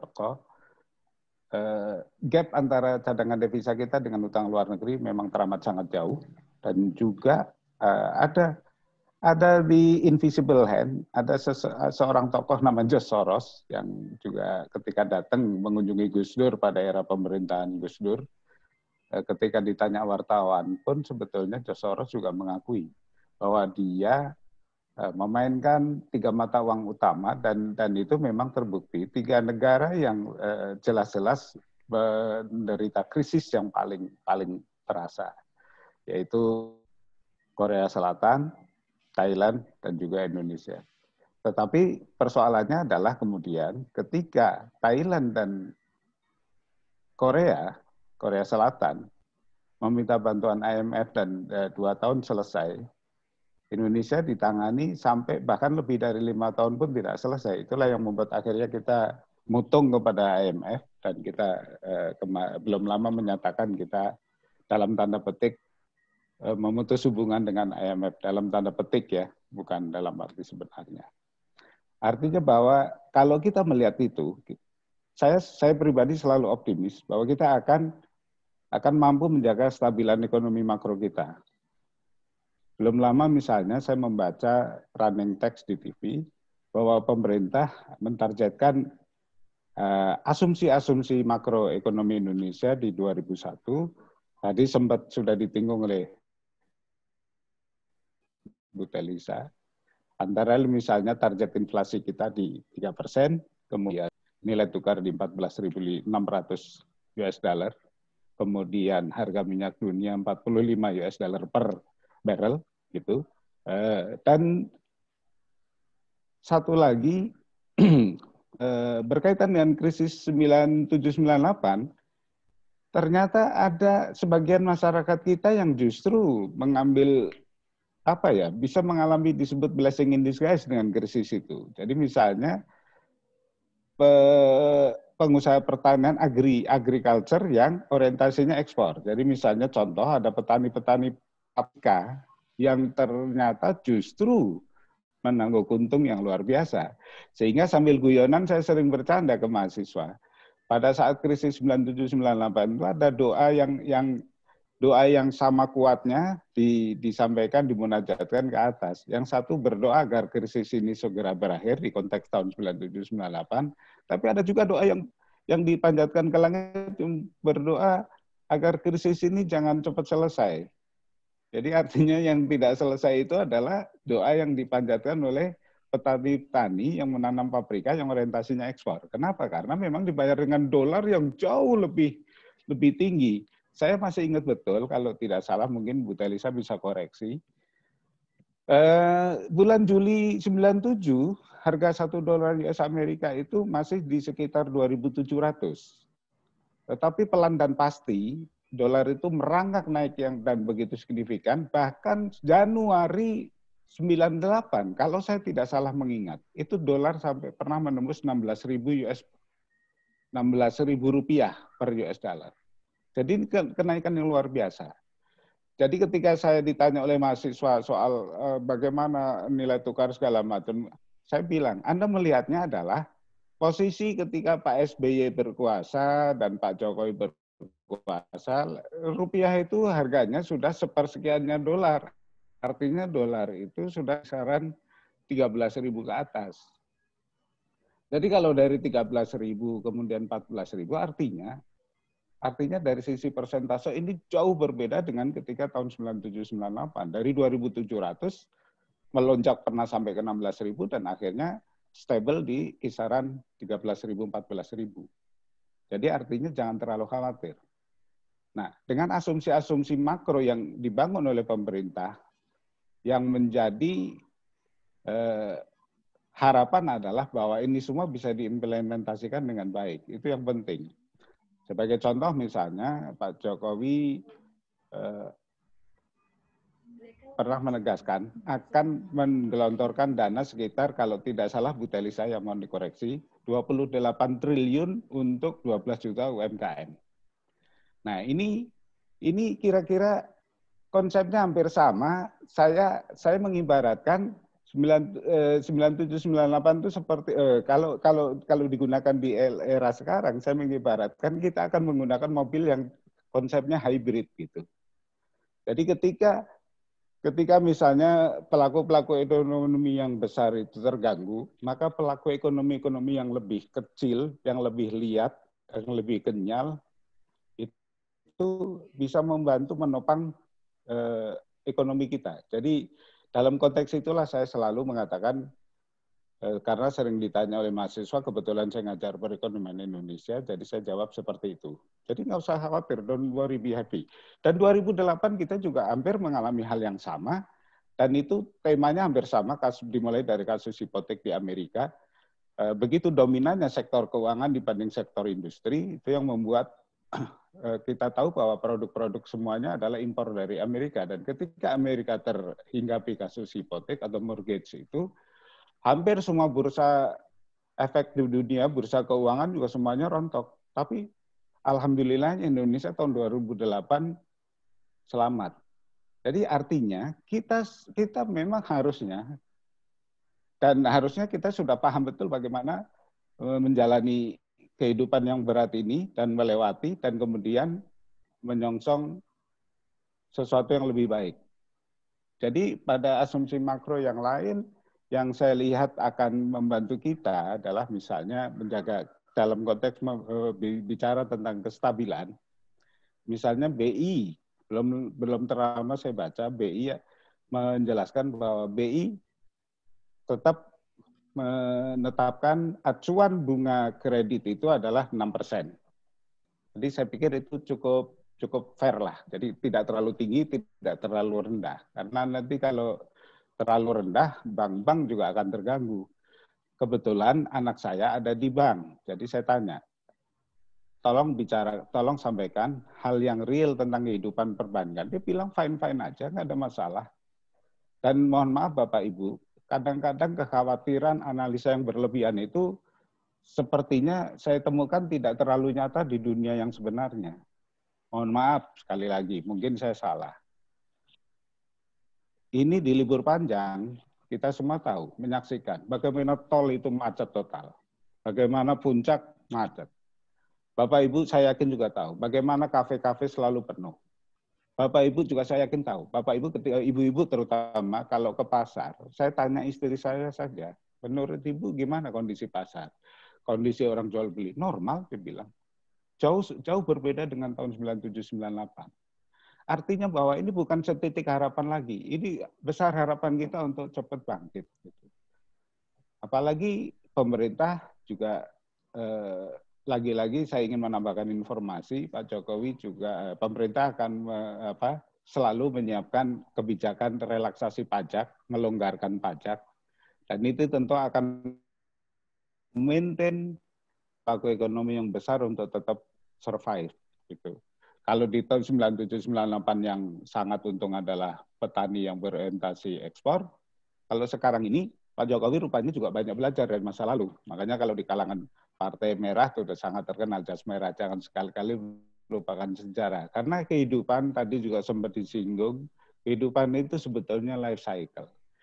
Bu Elisa juga tadi menegaskan, krisis adalah sebuah keniscayaan. Soal krisis yang menyebabkan apa, itu soal lain. Nah, kebetulan sekarang ini salah satu kontributor trigger dari krisis adalah pandemi. Nah, ngomong-ngomong soal pandemi, di sisi lain saya ingin menegaskan, masyarakat sudah mulai tumbuh psikologi yang lebih kuat karena sudah mendapat informasi. Kita insya Allah sebentar lagi, kalau berhasil melewati tahap ketiga, vaksin Sinovac dari China yang dikerjasamakan dengan UNPAD itu, insya Allah maka ini akan menjadi efek psikologis yang luar biasa buat orang. Belum terbukti saja masyarakat sekarang sudah, mohon maaf, saya nggak tahu persis apakah mereka nekat atau apa, tapi ini fakta bahwa lagi-lagi kafe penuh, pasar normal, kemudian tempat-tempat hiburan juga sudah mulai menggeliat gitu.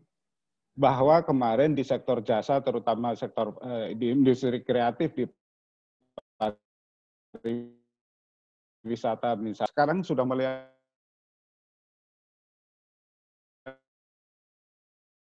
geliat tumbuh, sudah bertekad untuk bangkit, tentu dengan protokol COVID yang ketat. Dan itu indikasi yang sangat positif menurut saya. Jadi tidak ada yang perlu dikhawatirkan, karena yang penting adalah memang mohon maaf kalau saya baca misalnya penelitian Indef itu, waduh, kayaknya ini bakal berat gitu. Pertumbuhan ekonomi bakal minus, inflasi, kemudian bla bla bla bla. Kemudian misalnya Profesor Erani Yustika yang guru besar Universitas Brawijaya juga pernah menyampaikan di sektor real misalnya utamanya indikator yang digunakan oleh beliau adalah menyoroti tingkat penjualan semen dan motor memang menurun. Tapi kalau lihat sekarang geliatnya juga sudah mulai tumbuh. Bapak Ibu boleh cek, kalau ke dealer motor itu motor-motor baru pun juga sudah mulai dibeli, gitu. Properti yang kemarin mungkin agak tiarap, sekarang sudah mulai bergeliat. Iklan mempromosikan klaster atau komplek perumahan apapun juga sudah mulai. Jadi artinya boleh-boleh saja ada penelitian itu, kita juga tidak menafikan itu karena itu pasti melalui prosedur yang ilmiah, tapi jangan lupa, ya mohon maaf, sekali lagi mohon maaf, mungkin saya salah. Ketika peneliti bertanya kepada masyarakat, kadang-kadang masyarakat kita itu sering juga tidak jujur, sering mendua, tergantung kepentingannya apa. Jadi misalnya kalau ditanya mau soal BLT, dia ngaku orang miskin. Tapi kalau misalnya mau ditanya soal kepesertaan atau partisipasi dalam konteks pembangunan yang lebih ini mungkin agak menahan diri. Nah ini kadang-kadang menurut saya jauh berbeda sikap masyarakat kita dengan masyarakat di misalnya ya mohon maaf kalau saya sebut Jepang. Dan itu juga akan menjadi bias informasi. Karena penelitian kan biasanya hanya kan tidak dilakukan misalnya seluruh Indonesia, akan menggunakan tenaga-tenaga yang sekedar nanya sesuai dengan platform pertanyaan gitu. Artinya tidak menggali lebih jauh apa yang ditanya itu jawabannya jujur atau tidak, atau punya dimensi yang lain atau tidak. Jadi kadang-kadang saya ingin selalu melihat ini memadukan antara hasil penelitian dan juga dunia nyata. Oke, menurut orang misalnya, mohon maaf sekali lagi, orang sering mengatakan, oh daya beli menurun, ini pemerintah gimana. Tapi faktanya kita ke pasar, ke kafe, enggak. Jadi artinya memang kita harus selalu mengcombine hasil temuan penelitian dengan apa yang kita rasakan secara langsung. Jadi seperti itu Bapak Ibu, saya yakin betul bahwa kestabilan itu dalam konteks stabilan kita bisa memaintain tidak jauh ke jurang yang lebih dalam, insya Allah saya yakin betul, yakin. Karena tanda-tanda kebangkitan itu sudah bisa kita rasakan dan kita lihat gitu. Kalau kita mau jujur begitu, bukan karena saya bicara di depan Bu Telisa yang adalah salah seorang staf ahli di kabinet, bukan, tetapi ini realita yang saya pahami dan saya temukan gitu. Jadi bukan karena itu. Bahkan saya sering misalnya mengcounter pendapat-pendapat tentang segala sesuatu yang terlalu skeptis atau terlalu pesimis. Saya sering ke teman, kemudian ke mahasiswa, saya bilang, cobalah berpikir positif. Sekali lagi penekanan saya, kita pernah mengalami jauh lebih berat dan kita sukses melewati itu, dan menariknya ketika kita sukses melewati itu, kita sudah lepas dari IMF gitu. Artinya kita ini sebetulnya hebat gitu. Dan yang membuat kita kenyal adalah salah satunya UMKM. Itulah kenapa saya memahami dalam konteks inilah kenapa Pak Jokowi mengemphasizing begitu perhatian akan menggelontorkan 28 triliun ke 12 juta UMKM. Informal UMKM itu sebetulnya lebih paling kenyal. Kenapa? Karena mereka tidak terbebani oleh beban hutang dan bunga yang sangat tinggi, tidak seperti pengusaha-pengusaha besar.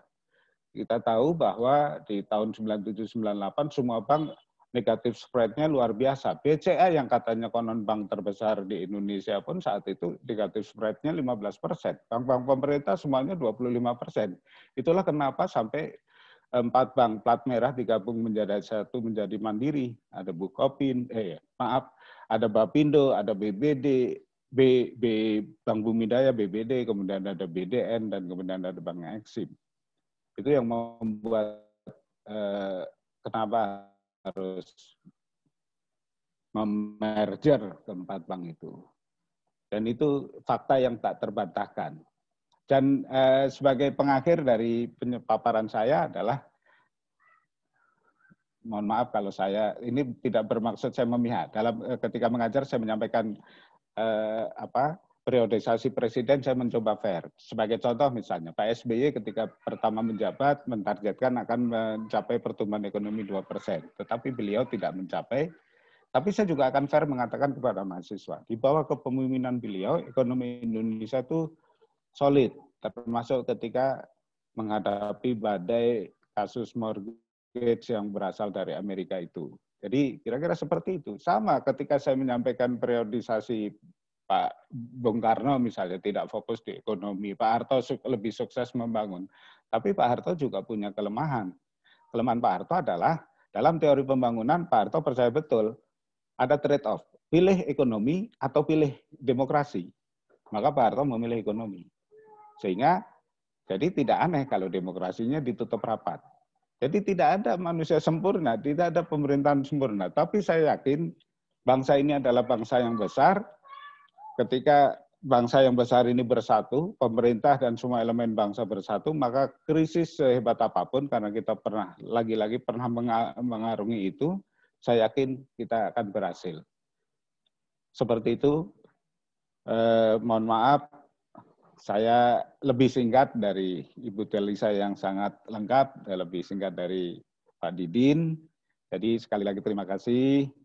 Dengan segala hormat, dengan segala permintaan maaf kepada Bapak Moderator, Pak Fuadin, saya akhiri, saya cukupkan sampai di sini. Billahi taufik wal hidayah. Wassalamualaikum warahmatullahi wabarakatuh. Waalaikumsalam warahmatullahi wabarakatuh. Terima kasih Pak Ridwan ya. Mudah-mudahan tanda-tanda kebangkitan sudah dirasakan ya Pak Ridwan ya. Ya. Baik, terima kasih kepada pembicara, baik dari Ibu Median tadi, Bu Telisa, Pak Didin, dan juga Pak Ridwan yang telah menyampaikan materinya. Cukup menarik ya, semuanya optimis. Mudah-mudahan segera ekonomi Indonesia bangkit. Dan saat ini pas pukul 11 dari segi jadwal kita, waktu kita semuanya sudah habis, tapi rasanya tidak hidup kalau nggak ada pertanyaan yang bisa dijawab, karena ini ada pertanyaan. Kayaknya pertanyaan ini Bu dari Pak Eko tadi yang pertama ini. nampaknya Pak Eko ini juga sudah dijawab ini sama Bu Telisa, tapi mohon untuk bisa diperjelas lagi mungkin jawabannya nih dari Bu Telisa mungkin untuk menjawab Pak Eko. Bu Telisa. Baik Pak, terima kasih. Silakan. Ya. Ya, terima kasih Pak Fuad. Sebelum menjawab pertanyaan Pak Eko, saya juga ingin menanggapi tadi tanggapan dari ataupun paparan dari sedikit ya Pak, sebelumnya dari Pak Ridwan maupun dari Pak Didin. Saya tadi juga sudah catatkan juga di chat, mungkin bisa menjadi catatan dari para peserta ya, sengaja juga di chat supaya ada dokumentasinya. Jadi tadi menarik banget ya Pak Didin menyinggung mengenai strategi penanganan COVID. Nah itu tadi mungkin belum saya singgung ya, karena memang beberapa kali ada beberapa tema. Jadi betul Pak, strategi penanganan COVID-nya itu sendiri sangat menentukan keberhasilan dari strategi ekonominya. Tadi juga Pak Ridwan sudah menyebutkan salah satunya itu adalah bagaimana penemuan dan progres vaksin ya, itu juga akan sangat menentukan. Jadi apakah kuartal 3 kita akan positif ataukah akan masih negatif, itu juga sangat ditentukan oleh pola perkembangan vaksin. Juga ke depan ekspektasi pertumbuhan ekonomi kita 2021 tuh sangat tergantung itu juga. Jadi artinya memang sekarang nih teman-teman di sektor kesehatan ini harus menjadi lead. Ya, karena itu menjadi harapan tadi, menimbulkan optimisme. Contoh saja ya, Pak Ridwan Kamil mengumumkan bahwa Bio Farma sedang dalam proses begini-begini, terus Pak Jokowi juga mengunjungi Bio Farma kan, memantau langsung. Nah, itu harga saham waktu itu langsung meningkat pesat, rupiah menguat dan sebagainya. Jadi artinya itu ada apa tadi Pak Ridwan menyebutkan optimisme positif. Nah, itu yang perlu dibangun. Ternyata bangsa kita mampu loh memproduksi vaksin ya, artinya tidak ya walaupun tadi tetap bekerja sama dengan perusahaan asing, tapi artinya bangsa kita juga mampu. Kita ada lembaga Eijkman, ada lembaga-lembaga penelitian, pusat-pusat penelitian untuk vaksin ya. Artinya kita harus mampu di situ, dan itu syukur-syukur bisa meningkatkan lapangan pekerjaan, itu juga diharapkan bisa memberikan kontribusi secara ekonomi. Karena kan penduduk kita 265 juta, kalau semuanya harus divaksin, dan itu pun tidak sekali berapa, satu kali vaksin berapa, nilai ekonominya kan sangat tinggi kalau secara ini. Nah, tapi artinya keberhasilan vaksin ini kan juga ditentukan oleh beberapa faktor. Nah, kita berdoa tadi ya Pak ya, kan berusaha dan berdoa ya, kita selalu berdoa dan positive thinking bahwa ini akan bagus. Kemudian tadi juga Pak Ridwan menyampaikan mengenai UMKM. Ya Pak Jokowi itu sangat hatinya itu, beliau itu adalah untuk UMKM. Bukan berarti usaha besar tidak penting. Usaha besar juga tetap ditolong. Buktinya ada pembiayaan non korporasi di dalam PEN. Artinya usaha besar itu tetap harus diselamatkan. Nah, kemudian usaha kecilnya juga, nah itu simultan. Jadi kalau yang Bapak sampaikan tadi hibrid, itu betul sekali Pak, bahwa di satu sisi kita punya dual track ya. Jadi usaha besar diselamatkan, nah tapi kan memang daya tahan usaha besar biasanya lebih tinggi karena kan dia punya bantalan yang lebih kuat. Nah, untuk UMKM kan terutama kelas mikro itu kan sangat fragile. Nah, itulah yang oleh program-program pemerintah yang diprioritaskan gitu. UMKM terutama yang mikro ya Pak, mikro dan kecil yang biasanya daya tahan terhadap guncangannya relatif lebih vulnerable, sehingga mereka tuh yang ditolong dulu gitu. Nah, ini makanya simultan semua dilakukan dual track untuk menyelamatkan baik usaha besar maupun usaha kecil dan menengah gitu. Kalau usaha besar misalkan contoh dia PMA, dia punya perusahaan induk ya, ada pertolongan dari perusahaan induknya. Jadi artinya punya choice yang lebih banyak. Jadi memang ini UMKM ini yang menyangkut karena kan menyerap hampir 90% tenaga kerja dan menyumbang kepada PDB hampir 60% kan Pak sektor UMKM. Makanya memang kalau kita lihat program-program PEN itu memang banyak difokuskan kepada sektor UMKM. Nah, baru masuk ke pertanyaan Pak Eko. Jadi ini Pak Eko ini kebetulan kayaknya bidangnya keuangan juga ya, karena dari pertanyaannya kelihatan sangat paham mengenai sektor keuangan. Jadi efektivitas kebijakan QE Bank Sentral. Jadi memang BI kan melakukan quantitative easing ya, juga melalui selain tadi pembelian SBN di pasar primer, juga melalui pelonggaran likuiditas, yaitu melalui turunnya GWM. Itu adalah supaya melakukan relaksasi likuiditas di perbankannya sendiri, makanya GWM-nya diturunkan. GWM ini kan setoran wajib dari perbankan di bank sentral. Nah, setoran wajibnya itu persentasenya diturunkan, artinya untuk menambah likuiditas di perbankannya itu sendiri. Nah, tetapi bagaimana dan likuiditas di perbankan disalurkan jadi kredit. Nah, ada teori yang menyatakan bahwa saat terjadi krisis, perbankan itu biasanya cenderung lebih risk averse.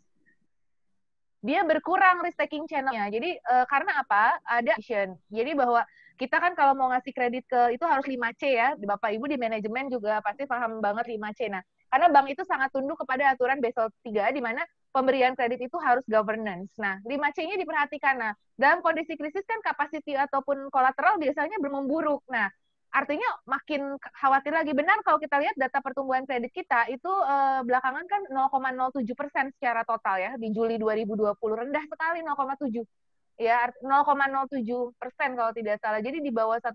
Itu pertumbuhan yang jarang sekali kita sampai serendah itu dalam beberapa puluh tahun terakhir pertumbuhan kredit kita. Padahal likuiditas banyak, pertumbuhan M2, pertumbuhan uang beredar itu di kisaran 7-8%. Tapi pertumbuhan kredit di bawah 1%, kecuali untuk kredit investasi masih 5%-an. Tapi kalau yang modal kerja dan konsumsi itu bahkan ada yang sampai rendah sekali ya, di bawah 1%. Jadi itu gimana? Likuiditas, bank punya banyak likuiditas karena dibantu dengan dana-dana pemerintah, tapi nggak mencairkan ke sektorial, kan itu namanya decoupling ya, antara moneter sama sektorial gitu. Nah, itu yang harus dicarikan solusinya. Bagaimana? Nah, tadi mungkin dari Bapak-Bapak sekalian, nanti Pak Ridwan mungkin sama Pak Didin boleh menambahkan ya, artinya Bapak Ibu kan di bidang manajemen dan accounting juga di perusahaan, artinya bagaimana perilaku perusahaan, bagaimana perilaku perbankan sebagai suatu entitas bisnis. Mungkin Bu Midian juga punya pemikiran dari kacamata seorang akuntan ya. Kita juga ingin dapat masukan nih sekalian dari Bapak Ibu. Maksudnya gimana nih solusi untuk di satu sisi perbankan itu memiliki risk averse. Kemudian di sisi lain, jadi ada masalah di supply kredit. Nah, di demand for kreditnya sendiri itu masih lemah. Ya mereka mungkin pengen sih pengen dapat pinjaman, tapi kan mereka juga kadang-kadang berpikir begini, kalau saya minjem juga usaha apa ya? Ya mungkin usaha-usaha kuliner, sekarang kan yang banyak. Nah, tapi kalau usaha itu baru, kadang-kadang buat perbankan itu kalau baru kan biasanya syaratnya itu laporan keuangan 3 tahun terakhir. Nah, boro-boro 3 tahun terakhir kan dia baru buat laporan keuangan saja. Nah, itu selalu jadi masalah gitu. Itu waktu sejarah krisis 97-98 itu juga sempat terjadi kredit crunch atau kredit rationing tersebut. Nah, makanya kenapa ada bantuan langsung UMKM 2,4 juta, itu tidak harus melalui mekanisme sistem perbankan yang konvensional, itu langsung. Karena Pak Jokowi sendiri khawatir melalui sistem normal, transmisinya melalui bank lending channel yang normal, itu nggak jalan karena ini, karena yang pertanyaan Pak Eko ini. Makanya muncul yang aturan baru, karena kan saya yang tadi seperti Pak Ridwan sampaikan, emang mengamati day-to-day-nya ya, perkembangannya. Jadi awalnya itu kok ini belum terserap sih Pen. Nah, ternyata ada kendala seperti ini karena melalui perbankan. Karena perbankan itu harus tunduk pada Basel III dan governance-nya sangat tinggi gitu. Nah, kemudian bagaimana? Akhirnya BPD sekarang dilibatkan. Nanti BPR ke depan juga, karena apa? Diharapkan kalau BPD dan BPR ataupun IKNB itu lebih tidak se-strict perbankan, dalam arti nanti kita juga bisa menggandeng mungkin peer-to-peer lending atau fintech ya, untuk lebih menyalurkan, untuk bisa mengidentifikasi nasabah-nasabah yang potensial gitu. Kalau selama ini dengan perbankan kebanyakan yang digunakan itu adalah nasabah-nasabah lama untuk restrukturisasi kreditnya, sama nasabah yang butuh tambahan modal kerja, yang prospek bisnisnya masih bagus. Ya kalau perbankan pasti nggak mau rugi, karena apalagi kalau dana ini misalkan di bank BUMN itu juga terkendala dengan governance dari sisi auditor ya, mungkin dari kacamata akuntan, artinya karena ini uang negara. Uang negara itu kalau misalkan dianggap disalahgunakan kan bisa dianggap merugikan negara. Nah, itu menjadi ketakutan. Jadi kan akhirnya gimana yang diharapkan itu pengen digelontorkan sebesar mungkin, tapi ada governance yang itu membatasi. Nah, itu bagaimana mencarikan solusinya gitu. Selain, nah makanya pemerintah kemudian punya program-program direct untuk daya beli. Contoh, selain dari BLT kan langsung Bu Ani kan meluncurkan yang program gaji ke-13 untuk mendukung daya beli masyarakat. Gaji ke-13 dicairkan. Terus kemudian yang terbaru sekarang kan yang BPJS ini yang katanya akhir Agustus ini, yaitu BPJS serta jam sostek, BPJS Ketenagakerjaan yang gajinya di bawah 5 juta, karena itu untuk stimulus kelas menengah, karena ekonomi kita kan memang tergantung pada konsumsi. Jadi selain dari yang melalui perbankan, karena ada kendala di sini, bottleneck di sini, akhirnya dicobalah dicari program-program lain. Nah, kemarin juga ini sekedar ini aja ya, masih dalam tahap wacana. Kita juga berpikir karena melihat data kredit sangat rendah, terutama kredit konsumsi itu bahkan cenderung negatif. Nah, apa nih kredit konsumsi? Kita sempat berpikir seperti kalau kita lihat kajian-kajian di Amerika Serikat, itu banyak pemberian kredit kepada mahasiswa.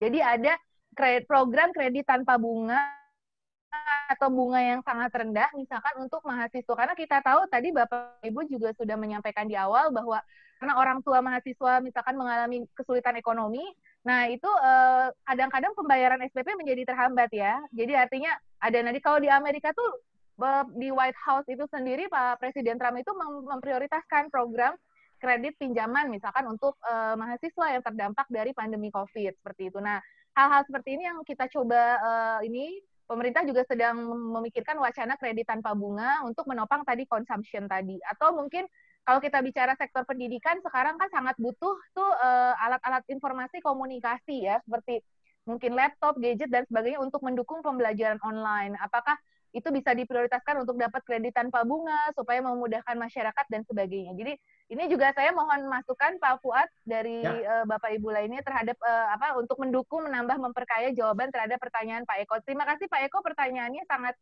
bagus sekali dan bisa dijawab dengan berbagai sudut pandang. Baik, terima kasih Ibu Telisa, cukup lengkap nampaknya jawaban dari beliau. Barangkali masih ada tanggapan mungkin dari Pak Didin, Pak Ridwan mungkin menambahkan, mungkin melengkapi. Saya mungkin agak sedikit berbeda, kembali menyoroti soal kemampuan kita untuk mengubah diri, memajukan di sektor perbankan kita. Jadi misalnya begini Pak, kasus krisis 9798 itu salah satu triggernya adalah tingkat bunga kita yang sangat tinggi dan itu menjadi semacam magnitude buat investor dari luar. Nah, problemnya adalah ironisnya semua investasi itu bersifat short term capital. Dan kita pahami Indonesia sejak deklarasi Nixon itu kita juga ikut menganut paham free floating exchange rate. Nah, itu repotnya. Jadi ketika dana-dana asing ditarik, kita tidak serta-merta bisa menghalangi. Itu yang salah satu menjadi trigger kenapa kita juga semakin terpapar pada krisis 9798. Oleh karena itu saya sangat mengapresiasi langkah-langkah pemerintah untuk merestrukturisasi dan mereformasi di berbagai sektor, termasuk misalnya seperti bunga kredit acuan yang saya sampaikan tadi, yang saya baca dari rilisnya BI, bahwa BI akan menjaga di level 6%, dan kemudian untuk swap repo-nya ada di level 4,2%. Itu saya pikir itu sebuah progres yang luar biasa, karena perlu saya sampaikan di sini bahwa dulu Indonesia ini sangat konvensional, spread itu selalu tinggi gitu, selisih spread antara bunga simpanan dan bunga kredit itu jauh berbeda dengan Malaysia, apalagi Jepang. Kalau Jepang bisa dikatakan nol malah spreadnya. Jadi kenapa bank-bank di Jepang jauh lebih bertahan dan lebih maju? Karena mereka lebih cerdas dalam mencari pendapatan perbankan lainnya dibanding dengan mengandalkan selisih spread. Nah, kita ini berpuluh-puluh tahun terjebak pada kenikmatan untuk menikmati spread yang lumayan besar. Nah, itulah kenapa di era reformasi dan kemudian ini membuat kita semakin cerdas, termasuk misalnya munculnya Undang-Undang Nomor 10 Tahun 98 tentang perbankan, Undang-Undang Nomor 23 Tahun 99 tentang BI, itu adalah implementasi dari kemampuan kita untuk mengubah diri dari yang lama, gitu, fase di Pak Harto, kemudian fase reformasi, karena kita semua itu tentu di-create untuk mengantisipasi dunia yang semakin cepat berubah. Bahkan Undang-Undang Otonomi Daerah saja sudah berganti dari 2225 menjadi 3233 di tahun 2004. Kemudian BI itu kan misalnya contohnya di Undang-Undang 23 tahun 99 menyatakan bahwa tugas utama BI adalah mencapai dan memelihara stabilitas melalui tiga langkah. Pertama, menetapkan dan melaksanakan kebijakan moneter, dan kedua, mengatur dan menjaga kelancaran sistem pembayaran, dan yang ketiga, mengatur dan mengawasi bank. Tetapi mengatur mengawasi bank ini oleh undang-undang yang terbaru, sampai undang-undang yang terbaru nomor 6 tahun 2009 itu, yang ketiga itu sekarang tinggal menjaga stabilitas sistem keuangan. Jadi mengatur mengawasi bank sejak diterbitkannya Undang-Undang Nomor 21 Tahun 2011 tentang OJK, maka itu sudah di take over oleh OJK. Ini juga bentuk kemajuan penataan sektor industri keuangan kita gitu. Mohon izin Pak Moderator, Ya. ini ada pertanyaan untuk saya dari Bu Heni. Ya, dari Bu Heni Mulyansari tentang apa yang dimaksud dengan market orientation. Market orientation, jadi, ya. Ya, Silakan, jadi Pak. mohon izin Pak Fuadin. Ya, lanjut, silakan. Bu Heni, market orientation itu saya mau mencoba menjawabnya gini, Bu. Ini sungguh ironis kalau kita negara yang sangat besar kalah oleh Thailand, Bu.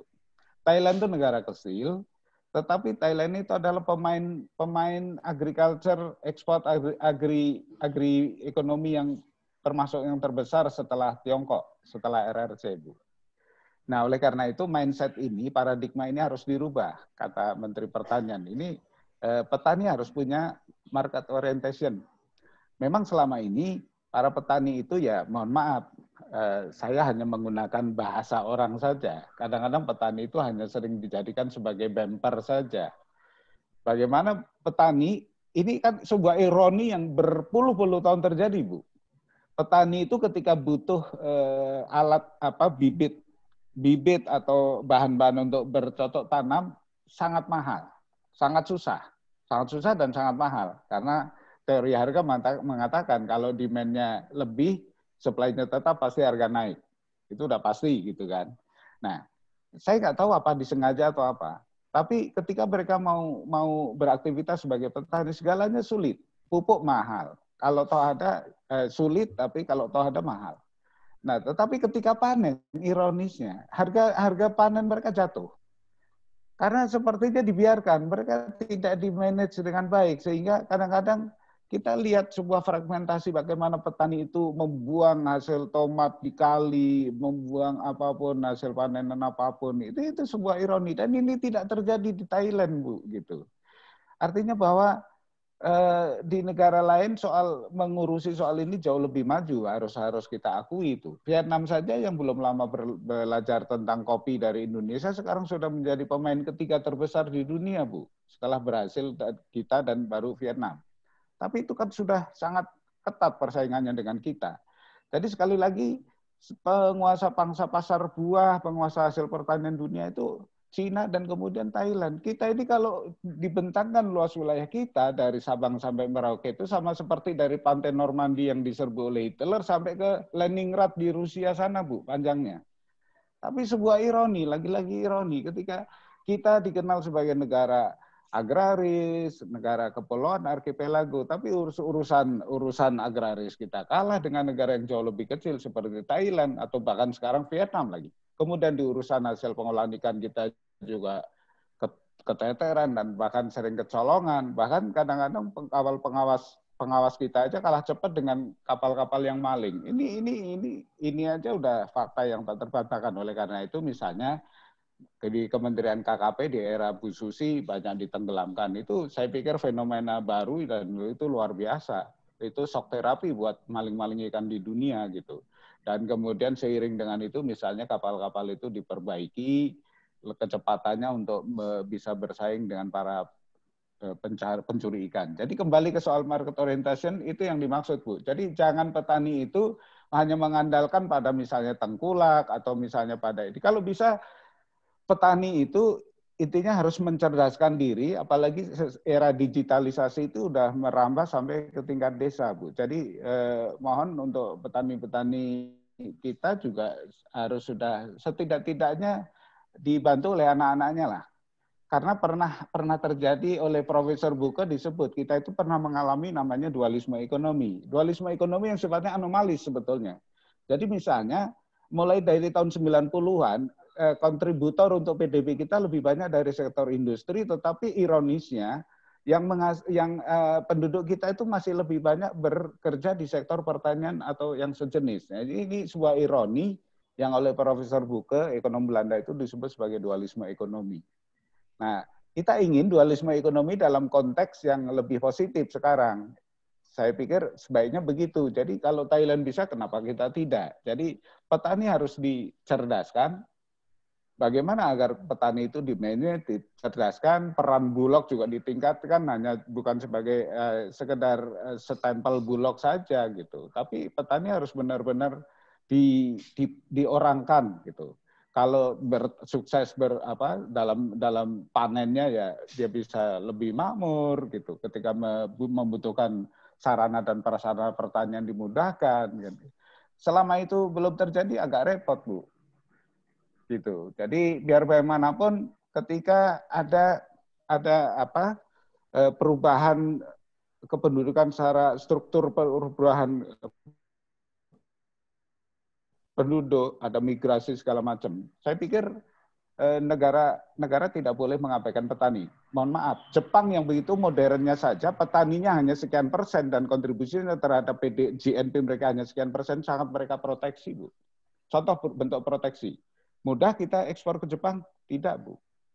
Mau ekspor udang, itu mereka rigid sekali, sampai ukuran mili, Bu. Saya kadang-kadang curiga, jangan-jangan ini adalah bentuk proteksionisme mereka, gitu loh. Bukan semata-mata karena mereka profesional itu. Saya pikir saya malah curiga. Ini bentuk dari proteksionisme negara maju yang care dengan warga petaninya. Itu yang begitu majunya, Bu. Nah, Amerika juga sama. Kita kan pernah mengalami kasus Jenkins itu oleh politisi yang namanya Jenkins yang menggelorakan semangat anti ekspor dari kita itu. Jadi tapi dengan semua pengalaman itu saya yakin kita menjadi bangsa yang semakin dewasa, semakin maju, semakin kreatif, semakin sadar bahwa kita punya potensi luar biasa. Kenapa? Potensi kita adalah multi suku, multi ras, multi etnis. Beda dengan Singapura. Singapura sehebat-hebatnya, mereka itu kan usaha utamanya perdagangan, sehingga begitu ada COVID, kelengar. Kalau kita faktanya enggak loh. Karena itu, jadi ada keuntungan buat kita adalah kita masih punya petani, yang petani kita sebetulnya tangguh. Tinggal bagaimana direction dari pemerintah, baik di pusat maupun di daerah. Gitu. Itu. Saya pikir itu ya, Bu ya. Baik, terima kasih. Ya, Pak Ridwan. Ya, dari Pak Didin mungkin ya, sebelum kami akhiri ada tambahan, silakan Pak Didin. Mungkin tambahan dari saya. Artinya gini ya, setiap pemerintah pasti punya kebijakan masing-masing ya. Mungkin dari Pak Jokowi, kemudian Pak SBY dan sebelumnya. Tetapi bagaimana kemudian tidak mungkinlah seorang pemimpin itu akan memperburuk misal krisis gitu. Mungkin pasti di samping-samping pemimpin itu pasti ada ahli-ahli yang sangat bagus lah. Maka tentunya dipilihlah strategi yang paling bagus. Nah, tetapi mungkin pelaksanaannya ke bawah itu tidak sampai apa yang diminta. Misal Pak Jokowi harus menurunkan dana ke bawah, tetapi mungkin pelaksanaan di bawahnya itu yang tidak sepenuhnya gitu. Jadi ada orang-orang yang memiliki kepentingan masing-masing. Nah, makanya sangat bagus ya. Artinya dengan adanya buku pengantar teori ekonomi makro, ya kita jadi tahu nih kondisi ekonomi seperti ini yang tadi disampaikan Pak Ridwan. Masih banyak yang di kafe, masih banyak karena mungkin tidak memahami secara serius apa sih ekonomi makro gitu. Taunya penting bagaimana saya bisa makan ini, ya, seperti itulah. Nah, saya pikir kalau ini dibahas ya nggak cukup dalam waktu 1 jam atau 2 jam karena buku ekonomi makro itu kan 1 semester ya Bu Telisa ya. Jadi saya pikir menjadi catatan aja sih buat kita semua, paling tidak ya buat adik-adik yang mempelajari belajar ekonomi, ya cobalah belajar dengan benar sehingga nanti bisa menganalisa dari teori-teori ya saya pikir termasuk yang disampaikan oleh Dr. Telita dalam buku ini juga jelas alat ukurnya apa, kasus, dan memang saya setuju dengan Pak Ridwan bahwa kita itu adalah negara kuat ya, artinya pernah merasakan bagaimana jatuh terus bangun lagi jatuh ya. Saya pikir permasalahan ekonomi ya itu aja lah, PDB, pengangguran, inflasi dan sebagainya. Ya mungkin itu aja penutup dari saya. Tinggal bagaimana ya pemerintah memiliki strategi yang bagus buat kemajuan bangsa Indonesia. Itu aja Pak Ridwan, Bu Talita. Baik, terima kasih Pak Didin. Dengan berakhirnya jawaban dari Pak Didin juga berakhir pula ya diskusi kita pada hari ini. Kepada para peserta yang mengikuti webinar ini nanti akan mendapatkan sebuah sertifikat dan juga buku dari penulis Ibu Dr. Telisa, ya, Teori Ekonomi Makro, dan buku itu nanti akan dikirimkan ke alamat masing-masing. Di samping itu juga nanti akan kita berikan door prize kepada 3 peserta yang beruntung. Nanti kita akan kirimkan bersama-sama dengan pengiriman buku Teori Ekonomi Makro karya dari Ibu Dr. Telisa. Baik, berakhir sudah acara kita dan tentunya saya sebagai moderator mengucapkan terima kasih banyak kepada narasumber, terutama Ibu Dekan, Ibu Dr. Median Welestari, dan juga pembicara pertama Ibu Dr. Telisa Aulia Valianti. Selanjutnya juga kita ucapkan terima kasih kepada Bapak Dr. Didin Hikmah Perkasa dan juga Bapak M. Ridwan SEMM. Kemudian juga para peserta kami ucapkan juga terima kasih. Selanjutnya kepada sponsor, ya, acara ini terselenggara berkat kerjasama dengan Universitas Dian Nusantara, Universitas Islam As-Safiyah, dan juga kami PT Raja Grafindo Persada. Dan tentunya kami dari moderator dan juga mewakili panitia mendoakan kepada Bapak Ibu narasumber mudah-mudahan selalu diberikan kesehatan. Amin. Dan dengan diskusi ini mudah-mudahan kita sama-sama optimis semoga perekonomian Indonesia akan segera bangkit kembali. Amin. Dan saya sebagai moderator mohon maaf atas kekurangan yang mungkin saya sampaikan. Apabila ada kekurangannya, saya mohon maaf sebesar-besarnya dan saya akhiri. Wabillahi taufiq wal hidayah. Assalamualaikum warahmatullahi wabarakatuh. Waalaikumsalam warahmatullahi wabarakatuh. Selanjutnya Bu Heni, silakan Bu Heni. Ya. Terima kasih. Sekali saya nutup. Terima kasih Dr. Telisa, Dr. Wilesati, juga Pak Ridwan, terus Pak Didin. Moga-moga kita bertemu di sesi berikutnya. Amin. Akhir kata, kami mengucapkan terima kasih kepada para peserta. Ditunggu buku-bukunya segera nyampe ke rumah masing-masing. Pak Eko tuh, Pak Eko tuh. Iya, Pak Eko. Matur nuwun Pak Eko. Iya. Nanti kapan-kapan silaturahmi ke Asafia ya. Siap. Bu Telisa. Bu Telisa, terima kasih. Terima kasih Bu Telisa. Sama-sama Pak Didin, Pak Ridwan. Bu Median juga makasih. Bu Median kemana nih? Masih ada? Terima kasih Bu Ridwan, Pak Didin, Bu Median, sampai nanti kapan-kapan silaturahmi. Ya, insya Allah. Monggo. Ya, nanti kapan-kapan kita minta silaturahmi. Bu Heni. Siap, nanti minta kontaknya sama Mbak Heni ya saya. Oh iya, baik. Ya. Dan makasih juga peserta-pesertanya nih. Belum kelihatan nih peserta yang lain ya selain Pak Eko. Iya, Pak Eko itu guru saya, Bu Dr. Telisa di UMB. Oh iya, Pak Eko UMB, siap. Balik Bu, Prof. Didin itu guru saya, Bu. Semuanya guru-guru semua, Pak. Mohon undur diri Ibu. Mari, ya. Bu Ade. Ya, sukses Pak Universitasnya. Mudah-mudahan sukses semua Universitas Dian Nusantara dan Asafiyah. Amin. Amin. Mari. UI juga makin sukses lah. Sama-sama Pak, makasih Pak. Ya. Assalamualaikum. Waalaikumsalam. Warahmatullahi wabarakatuh.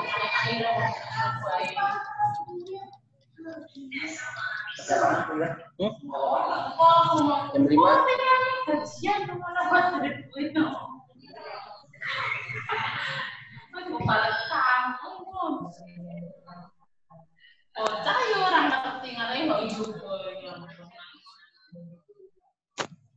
Oke, nanti kita lanjut lagi Mbak Heni, Pak Fajin. Ya, mari Pak Didin. Ya, nanti monggo Pak. kita undang deh nanti jadi pembicara ya. Amin, amin. Saya kumpul dulu dosen-dosennya. Iya, siap. Mari. Siap, monggo Pak Didin. Sama-sama, nanti minta kontaknya saya, Bu Heni ya. Siap, saya Oke, di WA ke saya. Iya. Oke, terima kasih Pak. Assalamualaikum warahmatullahi wabarakatuh. Waalaikumsalam warahmatullahi wabarakatuh. Pak Fuad, matur nuwun. Ya, siap. Terima kasih. Dapat Ya, salam monggo. dari kita semua. Matur nuwun Pak Fuad. Yuk, ya, monggo, ya.